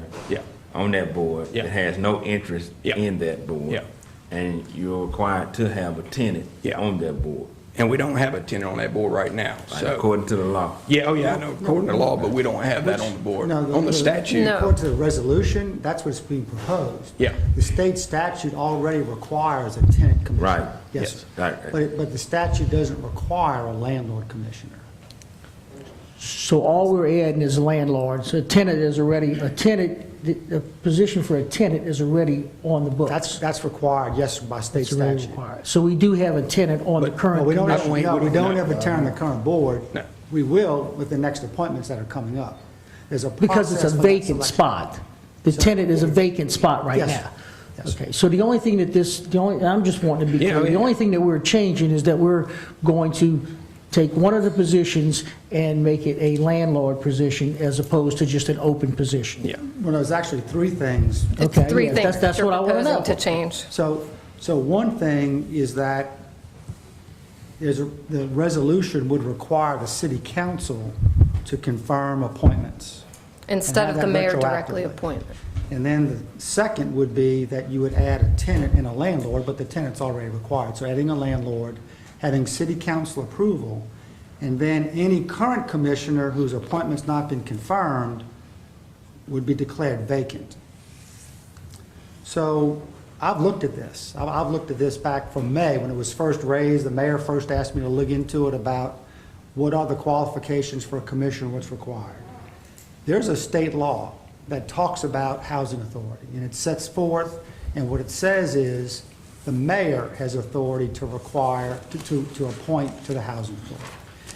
There are several attorney general's opinions. This has been raised many times over the years in several different jurisdictions about whether the council should or can confirm those appointments. And what the attorney general looks to is basically the charter for those cities that have charters. And if your charter says that the city council must approve or confirm all appointments to all boards and commissions, then the council has to confirm the appointment. If your charter does not have that requirement, then you default back to state law, which says just the mayor appoints it and the council does not confirm it. So I've looked at this very carefully. I've communicated my opinion, and I don't think the city council can now say on its own, because it's not in the charter and it's not in state law, that the council must approve the appointment. And in the past, we've always approved it. In the past, the We've council- always, it came to the council, and we've Most- always voted on it, and we've always approved it in the past. Yes, sir. In the past, Yes. the council has done. Well, we haven't actually fully researched that. This is the first time I've The, researched. the original resolution was in 1976. That was the year I was born. That was 43 years ago. And that original resolution didn't And- say the council. Correct, and it didn't say that the council approves those. So we haven't gone back to all those records. My concern with the language is that if you unseat essentially all the past members who were not affirmed by the city council, then you could be jeopardizing decisions that that board made in the past that established their policies, or that established their funding, or that established how decisions were made. You would be undoing unnecessarily, again, the way that something has been operating and been operating very effectively. The other concerns that we have is the appointment of the landlord. Again, the way that this is reading, it says that the landlord does participate in the Choice Voucher Section 8 program. That is a conflict of interest according to state and federal law.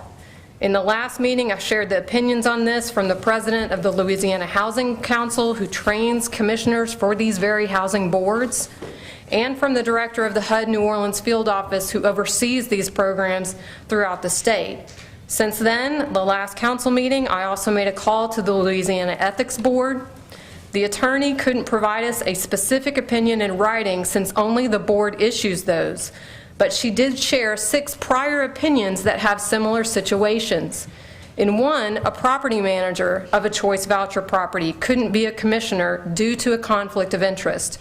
So it seems reasonable that someone who is a full property owner couldn't be a commissioner due Lacey, to let a me stop you conflict real of quick. interest. We got a lot of stuff going on tonight in this meeting. I'm going to just say this real quick, because everything I'm trying to do here is to better that board that you probably are not familiar with, because you haven't dealt with housing before personally, I'm sure. So what I'm going to do is to clarify this, I'm going to make a motion to authorize me, Sam DeVittoria, to seek an Attorney General opinion regarding the council's authority related to Hammond Housing Authority, and to table the proposed resolution pending receipt of that opinion. I think that's Second that good. motion. Well, what I would request, I'd break it up, first to table, and then second to ask for the Attorney General's opinion. That'd be my recommendation. Okay. So a motion, I'd recommend a motion to table first. Yeah. So Sam makes. a Motion to table, Okay. Second. and I'm making the motion to authorize me, Sam DeVittoria, to seek an Attorney General opinion regarding the council's authority related to the Hammond Housing Authority. Let's vote on the table Okay, first. we got 2 motions at one time. Councilman Leon, Aye. Councilman Andrews. Aye. Councilwoman Gonzalez. Aye. Councilman DiViterio. Aye. Councilman Wells. Aye. Motion tabled. And now be the motion to authorize you to Yeah. request an opinion from the Exactly. Attorney General. Yep. Is that your motion? Exactly. Okay, all right. Sam makes Second. the motion. Who was second? Leon. Stephen. Steve could have it. Councilman Leon. Aye. Councilman Andrews. Aye. Councilwoman Gonzalez. Aye. Councilman DiViterio. Aye. Councilman Wells. Aye. New business, number 1, a resolution accepting a $157,000 grant from the CARES Act Airport Grants Program to offset economic disruptions caused by COVID-19 public health emergency experienced at Hammond North Shore Regional Airport, and 2, authorizing the mayor and/or his designee to sign related documents. David LeBeau. Good evening, everyone. Good evening. Got an easy one here. We came to you a few meetings ago asking for permission for the mayor to sign a grant request application to the FAA. This is CARES Act funding. It's part of a $10 billion funding bill that the FAA is passing out to airports. We're getting $157,000 of that. We're only one of 2 airports in the state that are getting the $157,000.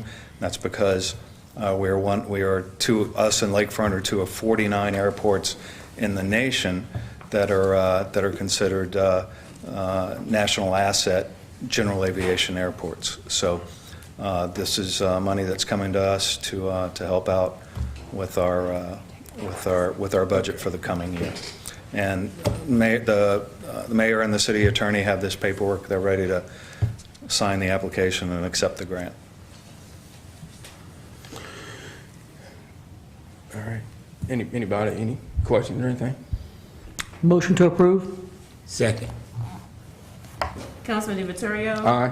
Councilman Andrews. Aye. Councilwoman Gonzalez. Councilman Leon. Aye. Councilman Wells. Aye. Motion approved. Thank you. Next, on the new business, a resolution authorized the mayor to enter into a maintenance agreement including mowing and litter pickup for the fiscal year ending June 30th, 2021 between the City of Hammond and the Louisiana Department of Transportation Development. This is an annual contract that we enter into where we get reimbursed for maintaining mowing and litter pickup on the state highways that are within the city limits. Has the sum changed any? I mean, has No. anything changed with it? So on the attachments there, there's the list of the state highways where this work is performed, and there's a routine schedule. Whitney Statham is here and oversees that team. There's a routine schedule about cutting those areas. Whenever those are cut, that is documented, and then that documentation is forwarded to DOTD, and they reimburse that time spent that we spent cutting and picking up litter in those locations. So they pay us for that? How much they pay us for that? That's correct. For the full year. Okay. So it's a For lump, half a it's a year? lump sum contract. It's 19 and 19? Do we have, It's 230 for the whole year. Wait, 19,000. 230, 19,230 for the whole year, the whole fiscal year? do we have to make so many cuts, or is it evaluated At least for for a season? How long has, in 6 months, it has, at least 4 times. You do it far more than that. how long has it been 19,000? Has it ever been evaluated, or it's just been? We dropped from 17 miles to 15 miles in the last, like, say, when did it change now? It's like 6 months, like a year ago. We So dropped- reduced the mileage coverage, okay. Yes, it was 17.25, then it dropped down to 15.25. Dropped 2 miles. And would it, the price stay the same, the amount, the contract, or? You get a certain amount for a certain amount. This is what they do for the whole state. Okay, so, all right. it's a state rate. Okay. So I just want to ask this a question. I heard you say it's a schedule, It's a routine. it's a Like- routine. But she know when she gonna cut it, right? Yes. Okay. I mean, yeah, like it's the same way that if it Yeah. doesn't need to be cut, it's not going to be cut. So it's a routine that they go through, the same way they go through the whole city. Huh, okay, no. Okay, thank you. You said there was a list of the, It's an attachment. I believe it's attachment A, B. find it. Yeah, I sent that on the email. It's at the very end. It is Exhibit A on page 12. Let me go back to, Like go all the way down to, It's the second to last page on that stand.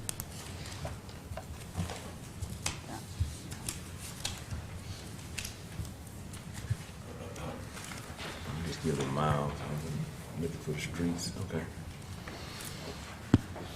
All right. Anyone here on this matter? Yes.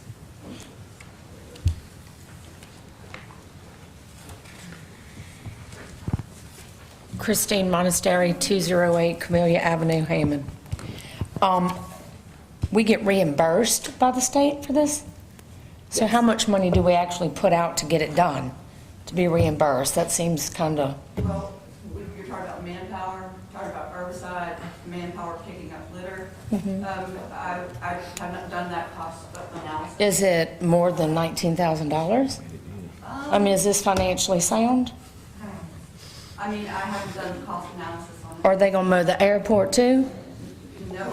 no, they only I don't know why the city would do a job that the state would do, It's a general. and why we would put out more money, more manpower, tear up our equipment for $19,000.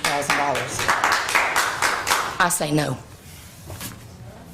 It's a routine state, we do this If we throughout the don't do it, state. the state does it? I'm sorry. If we don't do it, does the state take care of their own property? We haven't, as long as I've been in this job, we've made this I agreement. mean, I'm asking. I don't know. That would have to be something that Lacey would have to deal with. We could ask. I mean, the purpose is to allocate the monies to the municipalities. It's 4 cuts a year. It's four mowings. And it's been done for, I don't know how many years. I mean, this is something that the state makes these contracts with municipalities across the state, so that they're responsible for the areas that are within their city limits. It's actually a more convenient way, because then you're already inside the city limits and the state isn't necessarily. If I wait for the state to come and do it, it'll never get done. So, Whitney, The state is getting out of as much as they can. The road right down the street on Cherry Street, they redid it. They said it'll last you 20 years. We're gonna redo this road, signed it off to the previous administration. Now it's our road. So in the future, we need to do it. So they're trying to get out of as much as they can financially, roads, bridges, whatever they can, grass. And either we pick it up and take care of it and make our place nice, or We have major state highways throughout the city, and you would end up with a lot taller grass throughout the city and a lot more litter throughout the city if it was not being picked up. If this was Councilman taken Andrews, care of you by have the city. I have a question.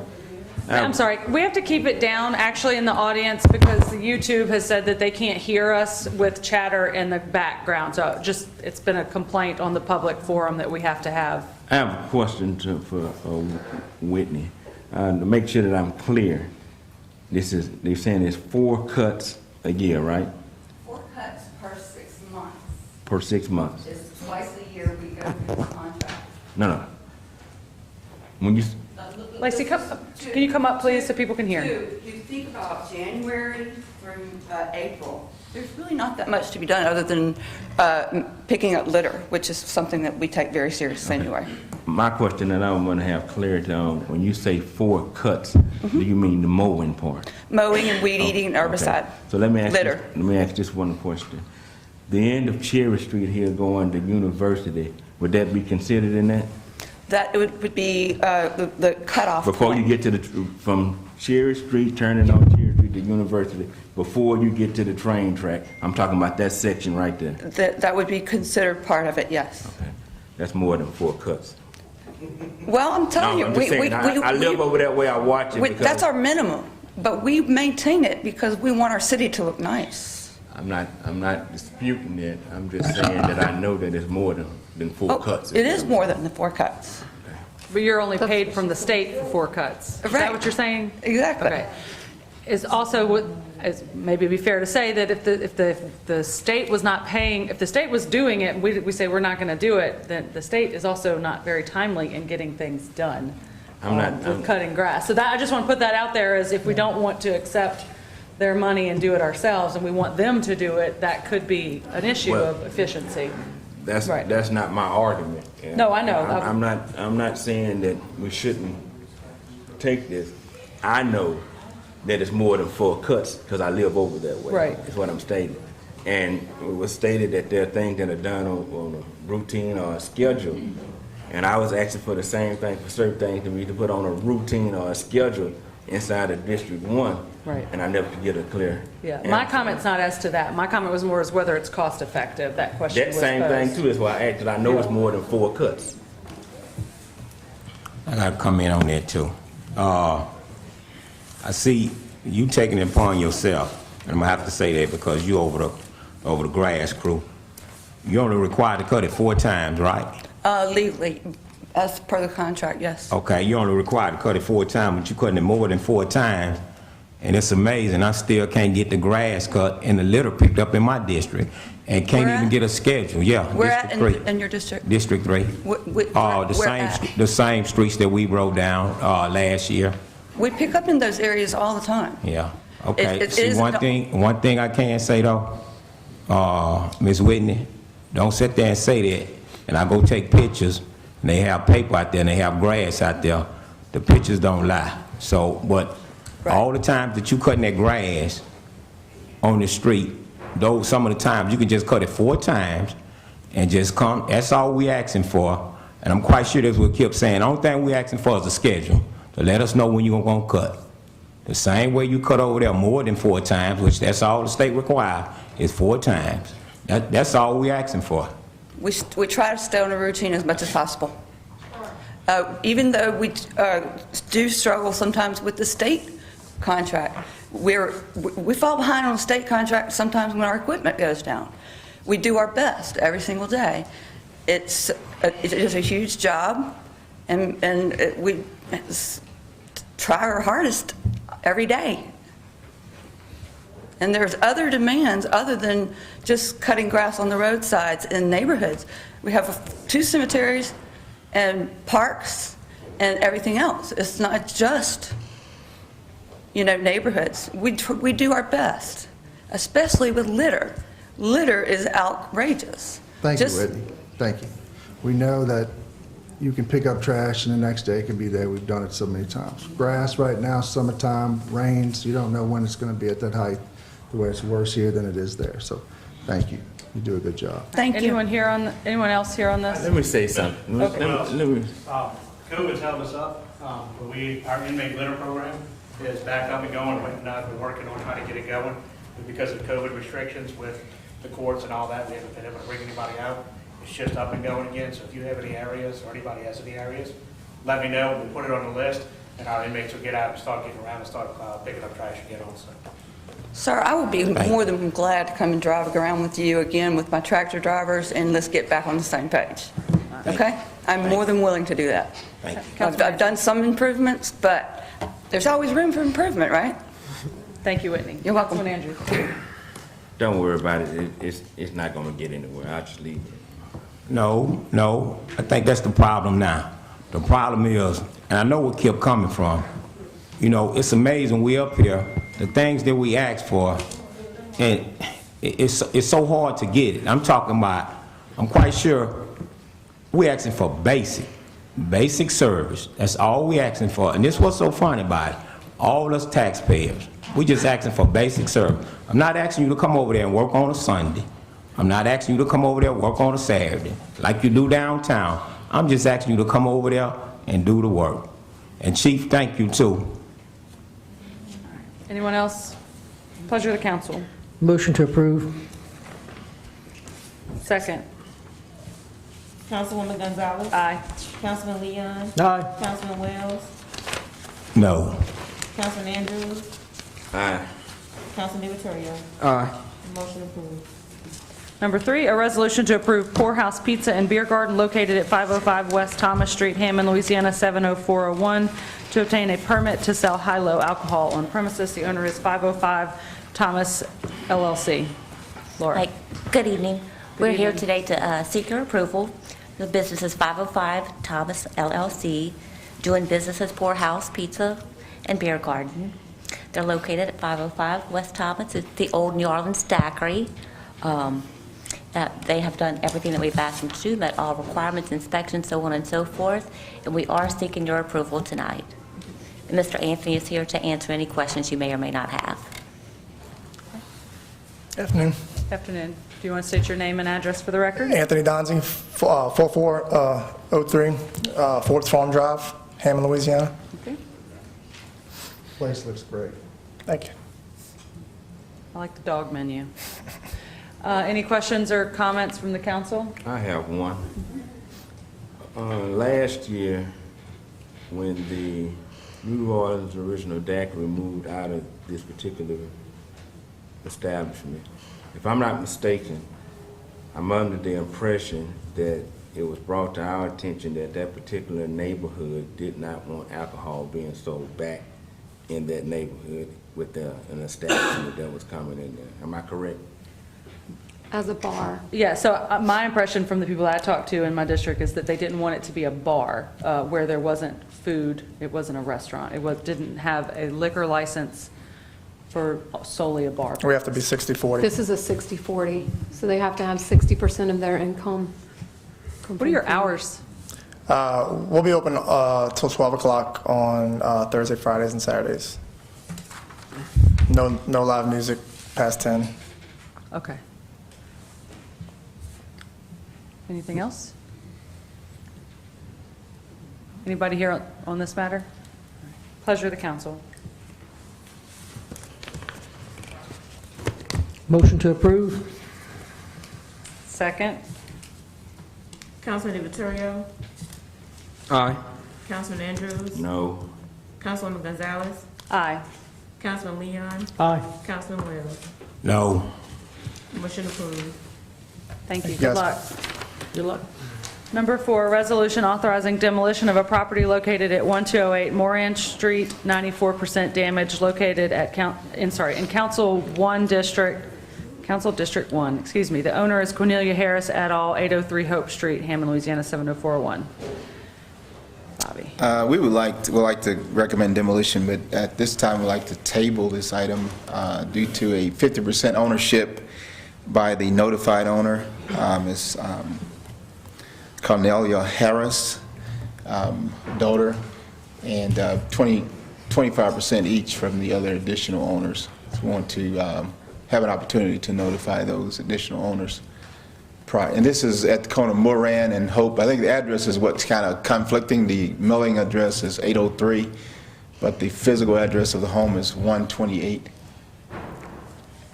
So, Mr. Mitchell, you're asking to table this item due to the fact of Additional notices to additional owners. So when did you find out about that? Did a research by our city attorney, Kudran. We're properly notifying the owners, but during the recent issues with these partial ownerships, it's come to our attention that it's probably best to include all-inclusive with additional owners as well. Should they, have any opposition or desire to be inclusive with the decision of repairs. And Councilman, I can address that. So what happens with the building department is when they try to find out who owns the property, they go to the assessor's office. Correct. Look to the tax assessor's office. And the tax assessor's office may say, like, for example, on this, it says Cornelia Harris et al. Cornelius Harris and others. And that's how the tax notice is sent out. Well, et al., other people. Right. So when we looked at the title, we identified the other co-owners, the other et als. And we've recommended that everybody who has a record ownership be given notice of these demolitions. So that's why we've recommended to Bob that it be tabled. Okay. So my question with that is this, Andre. Wouldn't that be established at the beginning of starting off this process it should before be. it Yes, even sir. comes to us Yes, sir. to act to table? Yes, sir. Yes, sir. That's what I'm asking. 'Cause Yes, sir. we're having repeats of a lot of tabling dealing with some of the same things. Yes. So we should, in other words, like they say in the court, we should clean up our docket Absolutely. Yes. before we have to run it again. Yes, I Absolutely. agree. So that's my concern, because if we keep tabling, we're gonna keep tabling. Well, I remember last year, the first time you brought this to us, we had these similar problems, and we said, hey, let's let Andre look at every single title, and it's so obvious for this one and last time, that didn't happen, and that's really frustrating to Yeah, us. I just Oh, I can't understand. I just can't understand how it takes 12 months pretty much to figure this out, because it always comes at the last minute with these demolitions. To me, you know, my thought process would be you would have a couple coming to us occasionally throughout the year, not all at the end of the year pretty much. Well, COVID-19 changed this year's process completely. If you remember, these were on the March agenda. Yeah. They kept getting continued due to that. Not this list, but the list from the previous meeting of the 9th of June. Those 10 items were scheduled for March, and they were continued due to the inability for the council to meet. And so that put, so a total of 16 locations. Yeah. So this particular house here, excuse me, would have been in our March meeting had we had a meeting, right? It would have been subsequently after the March meeting, which would have been the April meeting, Okay, so had we been on schedule. All right, so the April meeting, okay. So I understand the virus, I got that part. But there's still other things that could be done where you don't have to make face-to-face contact with people to get some of this stuff resolved and done. That's all I'm stating. If we continue to table these issues because we don't know who owns what and what part, it seems like to me that should be taken care of on the front end. When a house comes up on the list for demolition, that should be the starting process right there to find out who this property belongs So to. I have a suggestion, which was exactly what you're saying. You gave us this demolition checklist, which is what y'all do. There's nothing on here that says give property address to city attorney. That needs to be up in those preliminary steps where it's mandatory that y'all research the title. And please update your Yeah, procedures. that's why we were told that after we started this list, Lacey We recommended discussed that as well. after the Yes, last council after the meeting. last council Due meeting. to all the discussion that was had, we had another meeting to go over this and to review those procedures, and said that it all should begin with the city attorney, as had been recommended earlier and prior at the council meetings.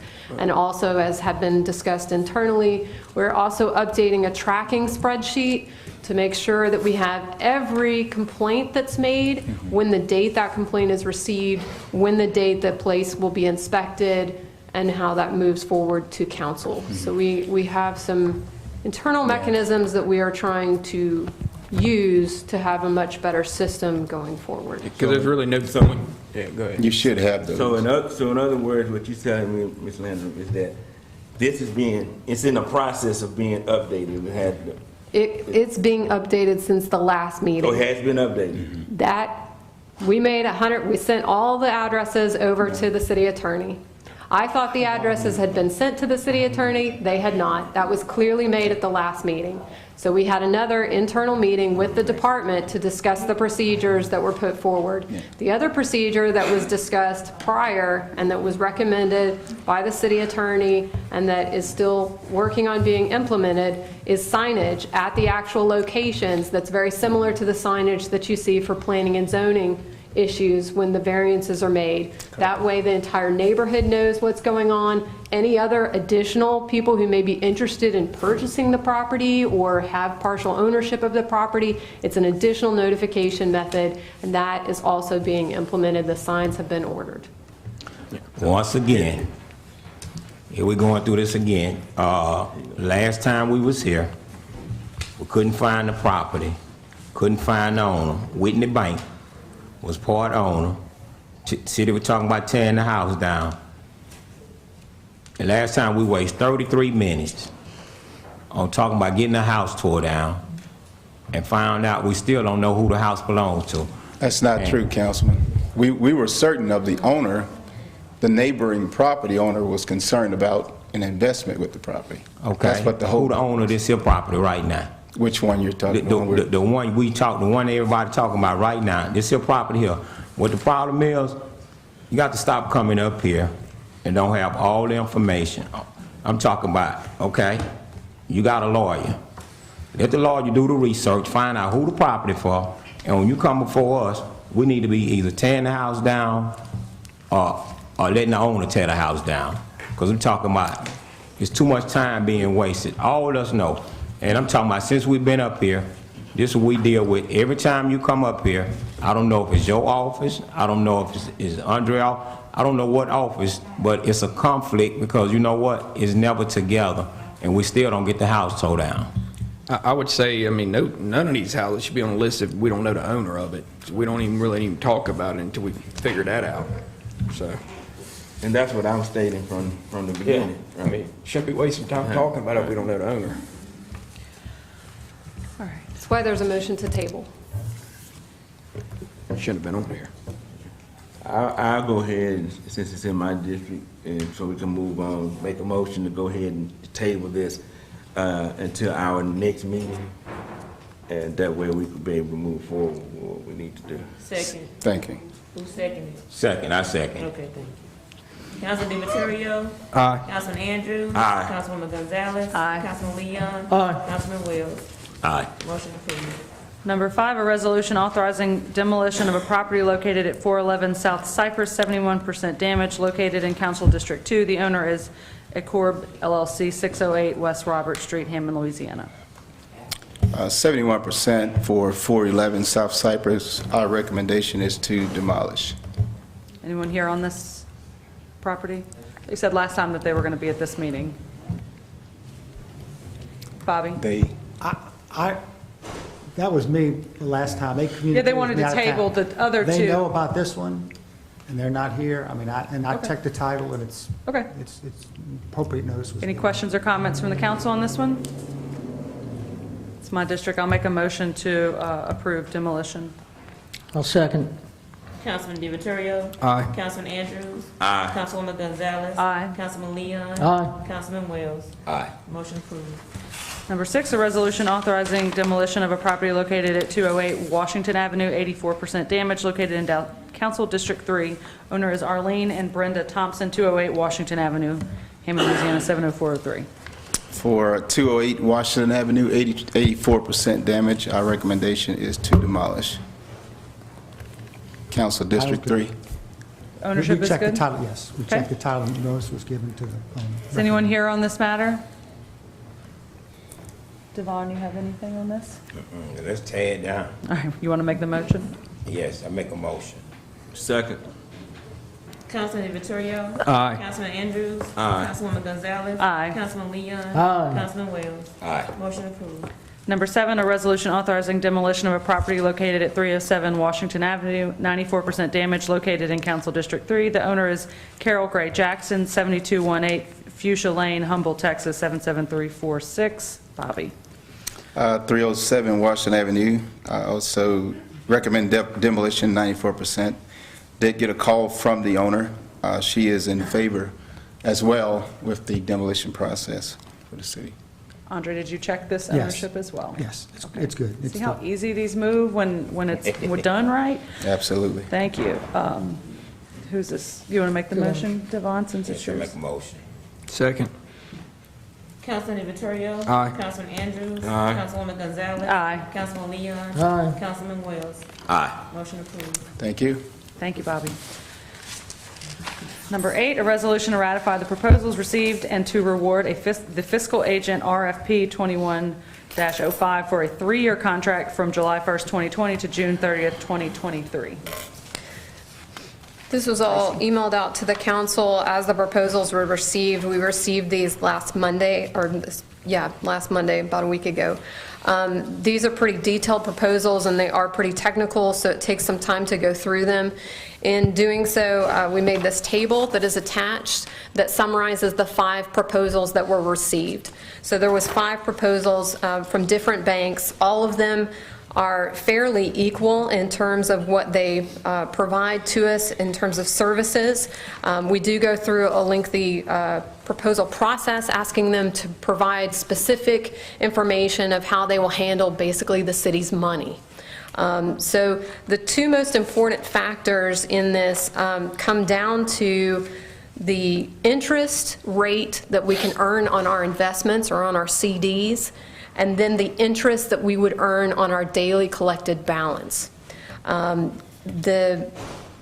They provide different ways that they describe how they will do that. So some provide a percentage and say this will be the minimum percentage that you would earn. Some say that it is based on the treasury bill, the 91-day treasury bill, which is a common rate used, and they will either add points to that or subtract points to that.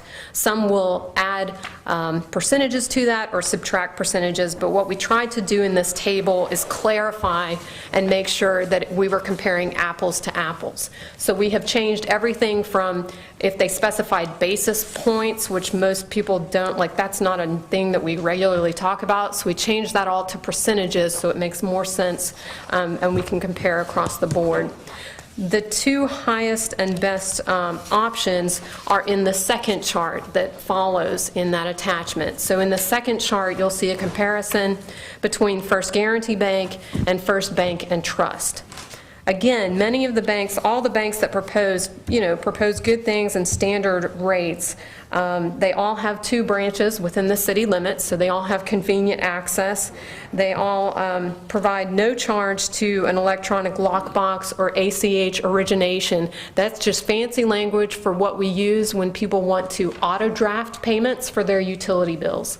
So if you want to just say, hey, I just want that drafted from my bank account month to month to month, and I don't want to have to come up here and pay or talk to anybody or go online and pay with a credit card, I just want it automatically drafted, that's a program. And originally we had lots of confusion about what that was. Different banks called that a different type of program. So part of our clarification this week was in making sure that they were all understood what we were asking for. And can I interrupt you with a question with that? Yes. Does that mean that if we go with one of these that has a no charge for those auto drafts, are we going to take away the $5 charge for the water bills? No, the bill, the charge that is there, and I believe it's $3, right? It's $3 for a credit card transaction. That is based on merchant services. Merchant services, you'll see in some of these down here that fees still apply, and that's because the credit card company. There used to be a check. It was like an e-check. Because I tried to do it, and I was like, I'm not paying $5 just to have an auto draft check. And so there is some fee in the water department for an auto debit from your bank account. Yeah, they charge, it's called convenience fee, so it's for everything, whether you use debit card or credit card. It's the credit card or a debit card. It is not for the automatic draft on your account, unless that's something that your own bank is putting forward. No. That's not what, the city of Hammond does not charge to automatically draft bank accounts. Okay. So if you see I'm that, I going guess you need to look back into that, because there was something like that. All right. There is a $3 fee to use a credit card, and that's because that comes from the credit card itself, charges a fee, and then it calls from the bank that's providing that merchant service. And so that's to cover our cost and to make sure we don't have an additional cost afforded for that. In comparing the top two banks, if we can go to the second sheet, and we'll walk through this just to make sure everybody's clear on this, they offered two different formulas, and the reason they do this is because usually that 91-day Treasury bill is a great, awesome rate. Right now, we're in a devastating economy, and so that rate is 0.18%, like 0.17%. Usually that rate is around 2.2%. And so that I'm trying to emphasize, this time last year, it was 2.2%. So what they're offering is they're either saying you can have a minimum, like this is the floor, the lowest rate that we would receive versus the floating Treasury bill. And hopefully when the economy gets better, that other formula will come into play and we will earn greater than 0.6% or 1% interest on some of these things that are proposed here. So that's the first part of that top comparison is based on the 91-day Treasury bill rate, and we compared how the city's investments would sit on that. And as you can see, we have a lot more. So we have $7 million in investments. So the biggest factor for us is how much we're going to earn interest rate on our investments. That's the biggest factor. The daily collected balance, in one scenario, First Guarantee did have a slightly higher rate there, but that's only $500,000. And so it's a difference of $7 million in your balance versus $500,000. And that's why when you look over to the right, we compared all the differences in terms of how much money we would earn annually in the interest. And you'll see that overall, First Bank and Trust, in the first scenario, if we go with the first ways of the rates, it's $38,250 is estimated annually. If you go with the second rate, which has the minimum balance that would be there, and the minimum rates that would be paid, First Bank and Trust is also higher by $40,500. So it's, there in both ways, First Bank and Trust comes out ahead in terms of what we would earn for the city just based on the interest. Who are we with right now? We're with Hancock Whitney. Okay. Anyone here on this matter? Any questions or comments from the council? Are these rates, I'm sorry, the no fees and then these rates, they're all stuck for at least the 3 years? That is correct. Okay. The one that could float and that could come to a better rate for us is that Treasury bill. And Right. that's why they offer both the minimum, they say this is the lowest amount that you'll ever earn, versus it could go much higher based on if the economy rebounds. Pleasure of the council. So the recommendation is to go with First Bank and Trust.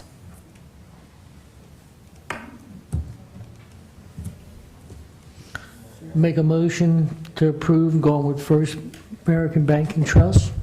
First Bank and Trust. First Yep. Bank and Trust. They have such similar names. I did the same. First Bank and Trust, sorry. First Bank and Trust. Second. Councilman DiVittorio. Aye. Councilman Andrews. Councilwoman Gonzalez. Aye. Councilman Leon. Aye. Councilman Wells. Aye. Motion approved. All right, final adoption of an ordinance, number one, an ordinance to adopt the City of Hammond budget for fiscal year 2020-2021 in accordance with the procedures of Section 5-03 of the city's charter. Okay. So how can I handle these? According to my notes, and we'll just take these one at a time, my suggestion is that we go through the ones where we are canceling or defunding the amounts, because you need to have the money there in order to then be able to fund the amendments that are proposed. Makes sense. Does everybody agree with that process? Yeah. So the first one that I have written down is to cancel the garage pit that was recommended for employee safety. It's an amount of $113,500.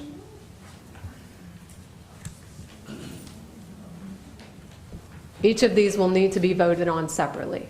So they'll need to be Each of them will need a motion and a second. I make a motion. Second. Councilman Leon. No. Councilman Andrews? Aye. Councilwoman Gonzalez? No. Councilman DiViterio? Aye. Councilman Wells? Aye. The next one is to defund or cancel $63,000 from the tractor that is proposed to cut the 920 acres out at the airport.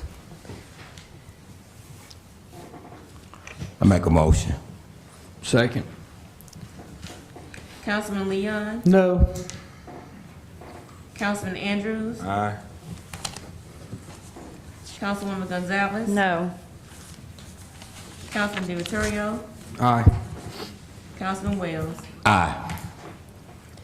The next one is to cancel or defund $40,000 away from the generator project for the recreation, which is needed to ensure power stability and other things at the recreation during the after-school programs and during hurricanes and for first responder shelter and for public shelter. Let me ask a question, just to be clear.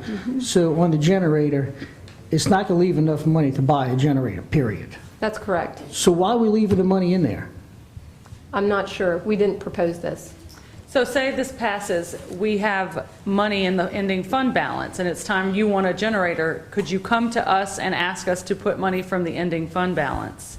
Which would require an ordinance and a second meeting, but that is possible. Yes, or the council could just leave the $40,000 there and purchase the generator. But there's a motion, so that, Yeah. yes, right. We understand the options, Yeah. but that, I want to make it clear that there are other options too. Yeah. Okay. Yeah, I mean, again, I'll just remind the council that according to everything that was listed, you are defunding over $100,000 more than you need to fund your amendments. So it doesn't really make a lot of logical sense what's going on here. Okay. I think Moving on. let's just move with the Let's- amendments instead of the commentary if we could. I'd like to make a motion. Second. Councilman Leon? No. Councilman Andrews? Aye. Councilwoman Gonzalez? No. Councilman DiViterio? Aye. Councilman Wells? Aye. The next amendment is to defund or cancel purchasing the Starwood property, which is aligned with the master plan for Z Murray Park and expanding that park. It's $38,000. So before we vote on that, so this is in my district and we've discussed this sale a few times. We have a purchase, the owner is ready to sell, is that correct, Mayor? That is correct. Okay, and we worked out any title, whatever title, there was some title policy issue. Yeah, but- that's, well, now, the purchase agreement that we talked about has passed, as long, So there's no binding purchase agreement today as we speak. We need a new purchase I agreement. have nothing to suggest the owner's gonna back out, but that's been lingering for several months. But the title's okay, and we can get a title policy to cover that tax. And if we need a purchase, if we get a new purchase agreement and we have money in the fund balance, we could allocate that money at that time. What the appraisal was. Yeah, did we have appraisal? Yes. I never seen it. Did we have a, can y'all email me a copy of that? Yeah. 37,000. Okay. Pleasure of the council.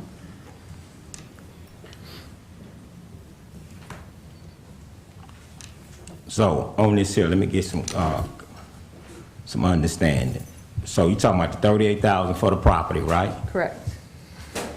That's one from the recreation capital Okay. outlay. No, we can leave that there. We can leave, I wasn't trying to move that money. Well, you wanted 70 from the Yeah, 70 recreation. from the generator.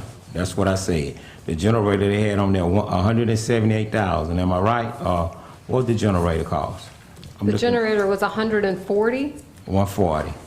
So we took 40 from that Took, just now. because I thought you said that you did want to cancel the Starwood project. okay, yeah. I make a motion on that too. Second. So Councilman- just to be clear, we're saying we're not going to buy the property. We're not going to fund. We're not going to fund to buy the Contract. property. Yeah. Okay. Councilman Leon? No. Councilman Andrews? Aye. Councilwoman Gonzalez? Aye. Councilman DiViterio, Aye. Councilman Wells. Aye. The next one is to remove or defund $100,000 from the maintenance of the railroad from the street department budget. Make a motion. Second. What was the amount on that one again? 100,000. This for the railroad. They was getting 150. Okay, I got it. So they gonna still get 50. And last year budget, I think it was like 12,000. Councilman Wells, Aye. Councilman DiViterio, Aye. Councilwoman Gonzalez, No. Councilman Andrews, Aye. Councilman Leon. No. I believe that's everything to defund or remove. We'll take up the police item next. The amendment was to move $300,000 from the police administration budget and to just defund that. It would return back to the general fund balance. I make a motion to put the 300,000 into a line item within the police budget. Second. And that line item for that particular amount will be clarified and stated just for the retirement, correct? Correct. Yes. Councilman Leon, Aye. Councilman Andrews, Aye. Councilwoman Gonzalez, Aye. Councilman DiViterio, No. Councilman Wells. No.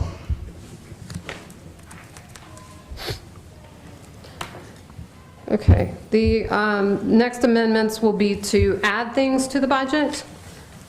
So the first amendment is to add $10,000 to the Tangipahoa African American Heritage Museum, which would bring the total allocation to $35,000. I'd just like to make a comment. You know, last year, we went through this. No one thinks they're getting a fair amount of money with these nonprofits. There's a lot of nonprofits that don't get any money from the city. A lot. And here we are again, having to do the same thing again this year.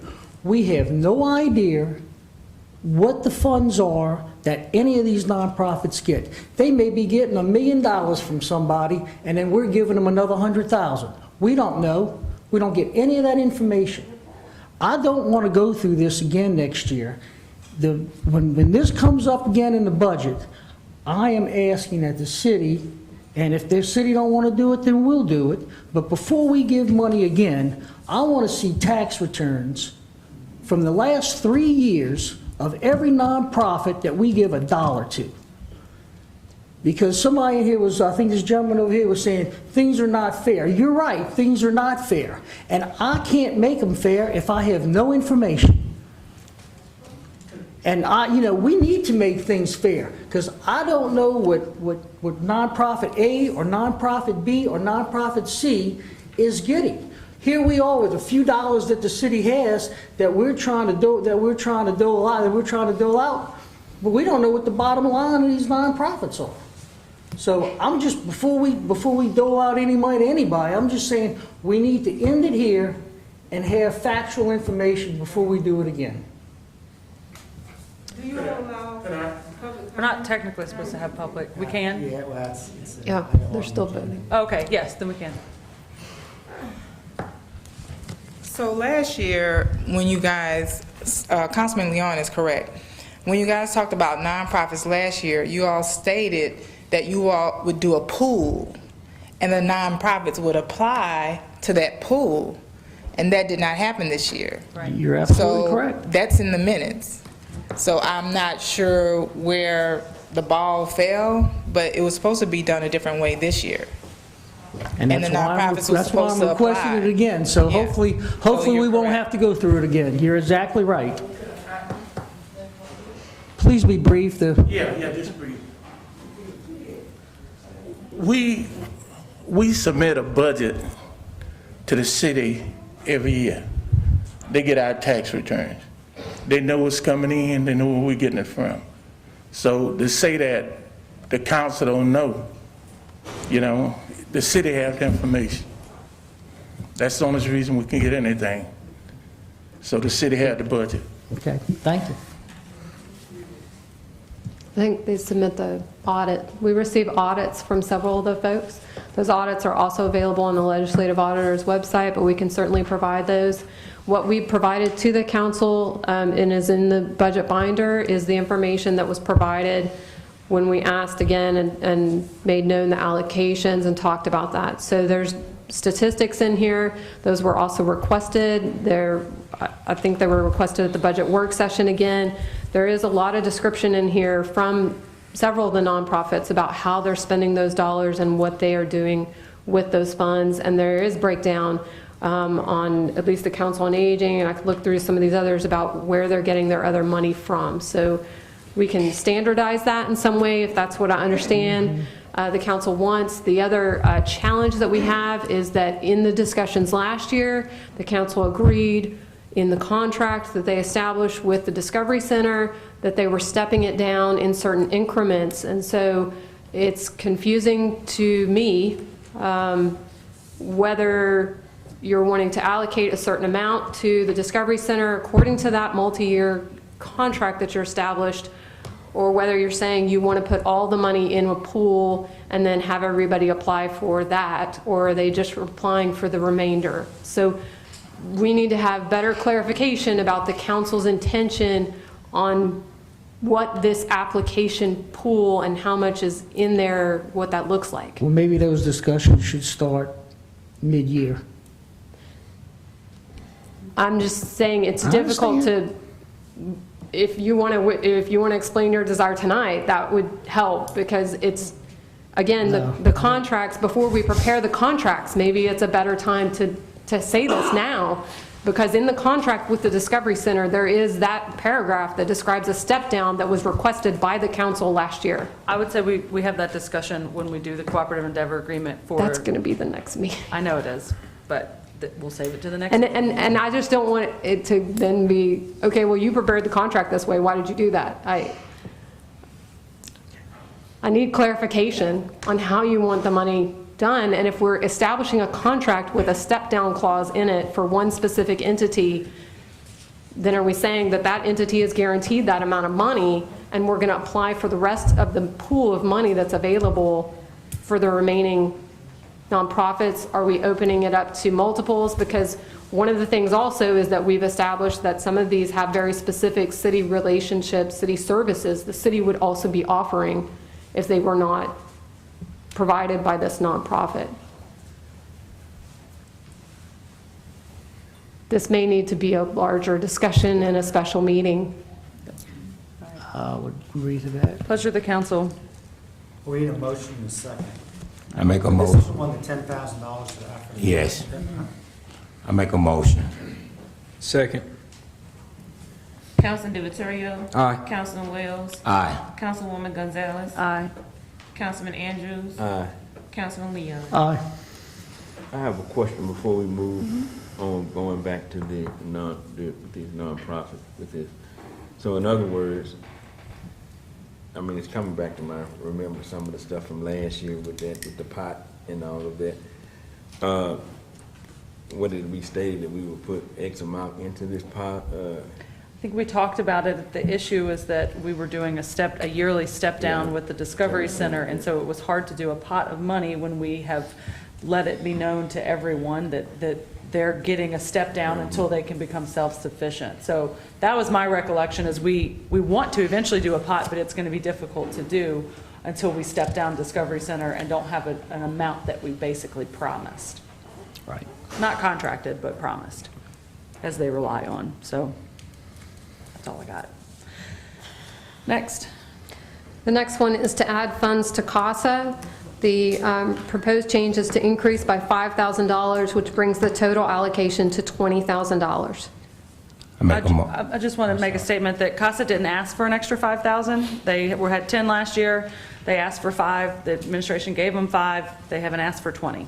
And they have multiple sources of funding. So I just want to put that out there. Yeah, well, when I talked to the guy, and he was telling me they can use an extra $5,000. So that's why I make a motion on council getting $5,000. Second. Councilman Wells. Aye. Councilman DiViterio. Aye. Councilwoman Gonzalez. No. Councilman Andrews. Aye. Councilman Leon. Aye. The next one is to hire an attorney for the city council members to consult. The proposed amount is $100,000. I make a motion. Second.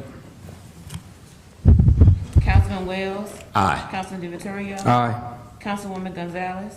No. Councilman Andrews. Aye. Councilman Leon. No.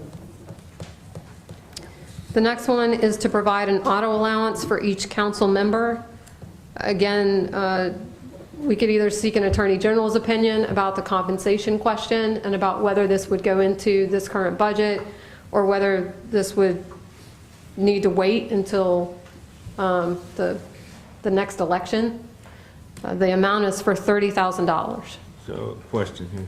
If we seek from the Attorney General office, would fall up under seeking that information on one of the Yeah, council y'all would members? just do like you did with Sam's, just vote to seek an Attorney General's opinion. Yeah, I voted for myself to do that, so I mean, I guess, however y'all want to do that, yeah.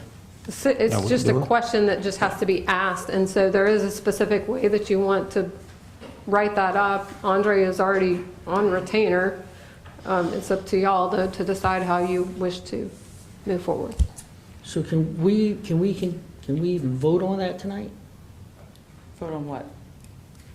The discussion was voting to ask for Attorney General's opinion about the compensation. You can budget the money however you wish, but But all I'm we not going voting to on sign a tonight- check on that until, All we're voting on tonight is to seek information.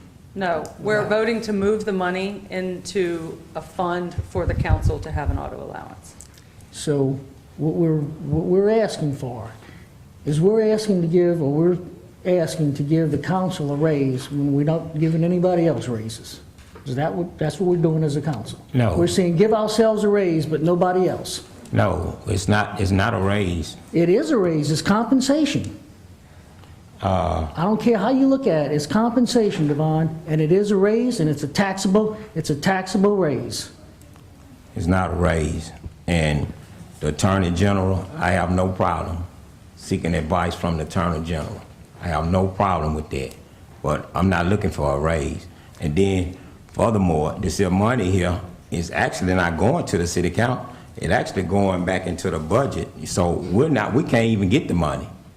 So We would be placing it into our council budget, which, Yeah. under our tab, where if it's passed, then it goes into the council budget and it's used for car allowances. It wouldn't be going into the general fund. It's already in the general fund, basically. So we're moving it to our tab.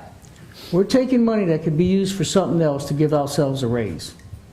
That's where I have a problem. it's not a raise. And where I have a problem at, I just asked to use a city vehicle. That's all I asked. So, I understand that. I don't know why that's a but problem, but thank I you. do have a problem with giving ourselves a raise. Well, I'm not looking for a raise, and I didn't ask for a raise. When I got sworn in for this here job, and Lord have mercy, I didn't know it was gonna be a job. They're gonna take 17 hours of my day, and I'm not a police officer, but it actually takes 17 hours of my day. And I have no problem doing it, but I need help from the city administration to help me do my job and do a good job for the district and for the city of Hammond. Yes, ma'am. Do I need to state my name and Yes, everything please. again? Christine Monastery, 208 Camellia Avenue, Hammond. A lot of city officials have vehicles, and we pay for those. So I don't have a problem in allotting money to y'all to cover some of your cost. Our chief drives around in a loaded-out Tahoe that he doesn't need. Our mayor has a vehicle. Y'all have to travel around just like they do. So I don't view it as a raise. I view it as something that's needed and mandatory. It's $30,000 for crying out loud. How much do we allot to other things? Millions. Millions. Did we pay these police officers tonight to sit here?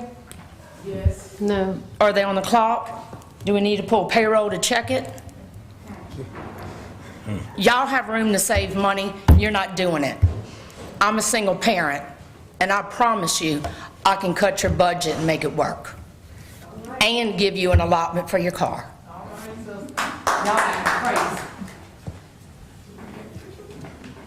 I would just want to state for the record, for people who may not know, our salary, we get $1,000 a month, and that has been the salary since 2005, 3? Is that what it is? Y'all looked at it the other day, right? And that was, Yes, and so the standard procedure would be to pass an ordinance to give a raise to the council if that was what was really being sought. And Councilman Wells said that's not what he's looking for, but if that were the case, it would be in effect at the next term. That's my problem with this, is I also view it as a raise, which I don't want $500 for my car every month, but that's why we vote, so. Pleasure to the council. Did you want to talk to the Attorney General? I would love to talk to the Attorney General. Okay, well, let's make a motion to seek from the Attorney General. Second. Councilman Leon, Aye. Councilwoman Gonzalez. Aye. Councilman Andrews. Aye. Councilman DiViterio. Aye. Councilman Wills. Aye. Now, if there's a motion to allot the money, which we haven't done, the car allowance money. Yeah, I'll make a motion. Second. Councilman Leon, No.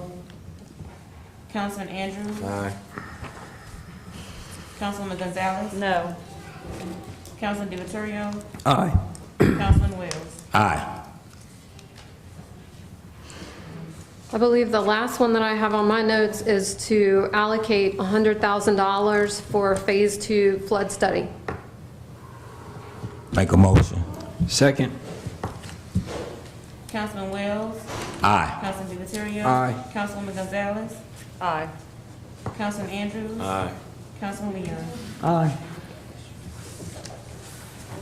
Where's my agenda? That's it. And And then then- we have to adopt, a Yes. motion to Yes. adopt the ordinance as amended. I make a motion to adopt the budget as amended. Second. Councilman Leon, Aye. Councilman Andrews, Aye. Councilwoman Gonzalez. Aye. Councilman DiViterio. Aye. Councilman Wills. Aye. Number 2, final adoption of ordinance for an expanded conditional use request by Ramona Holland, applicant to allow placement of a manufactured home meeting all code requirements located on lots 13 and 14 Square 8, Greenville Park subdivision, 120 West Newman Street, zoned RS3, recommended with conditions by the zoning commission. Pleasure of the council. Make a motion. Second. Councilman DiViterio. Aye. Councilman Andrews. Aye. Councilwoman Gonzalez. Aye. Councilman Leon. Aye. Councilman Wills. Aye. Number 3, final adoption of an ordinance to rezone Lot 6, Block 78, higher survey request by Best Team in Town LLC from RM2 to MXC in accordance with survey by Brett J. Martin dated 3/9/2020, located at 304 South Oak Street. Recommended approval by the zoning commission. Pleasure of the council. I make a motion. Second. Councilman DiViterio. Aye. Councilman Andrews. Aye. Councilwoman Gonzalez. Aye. Councilman Leon. Aye. Councilman Wills. Aye. Number 4, final adoption of amended ordinance 16-5481 to allow change in occupancy ownership from Joseph Rabondo 3 to Timothy S. Schoaf for an existing microbrew pub located at parcel 2 being 1110 CM Fagan Drive, zoned CH. Recommended approval by the zoning commission. Pleasure of the council. I make a motion. Second. Councilman DiViterio. Aye. Councilman Andrews. Aye. Councilwoman Gonzalez. Aye. Councilman Leon. Aye. Councilman Wills. Aye. Introduction of ordinance none. I make a motion to adjourn. Second. All in favor, say aye. Aye. Aye.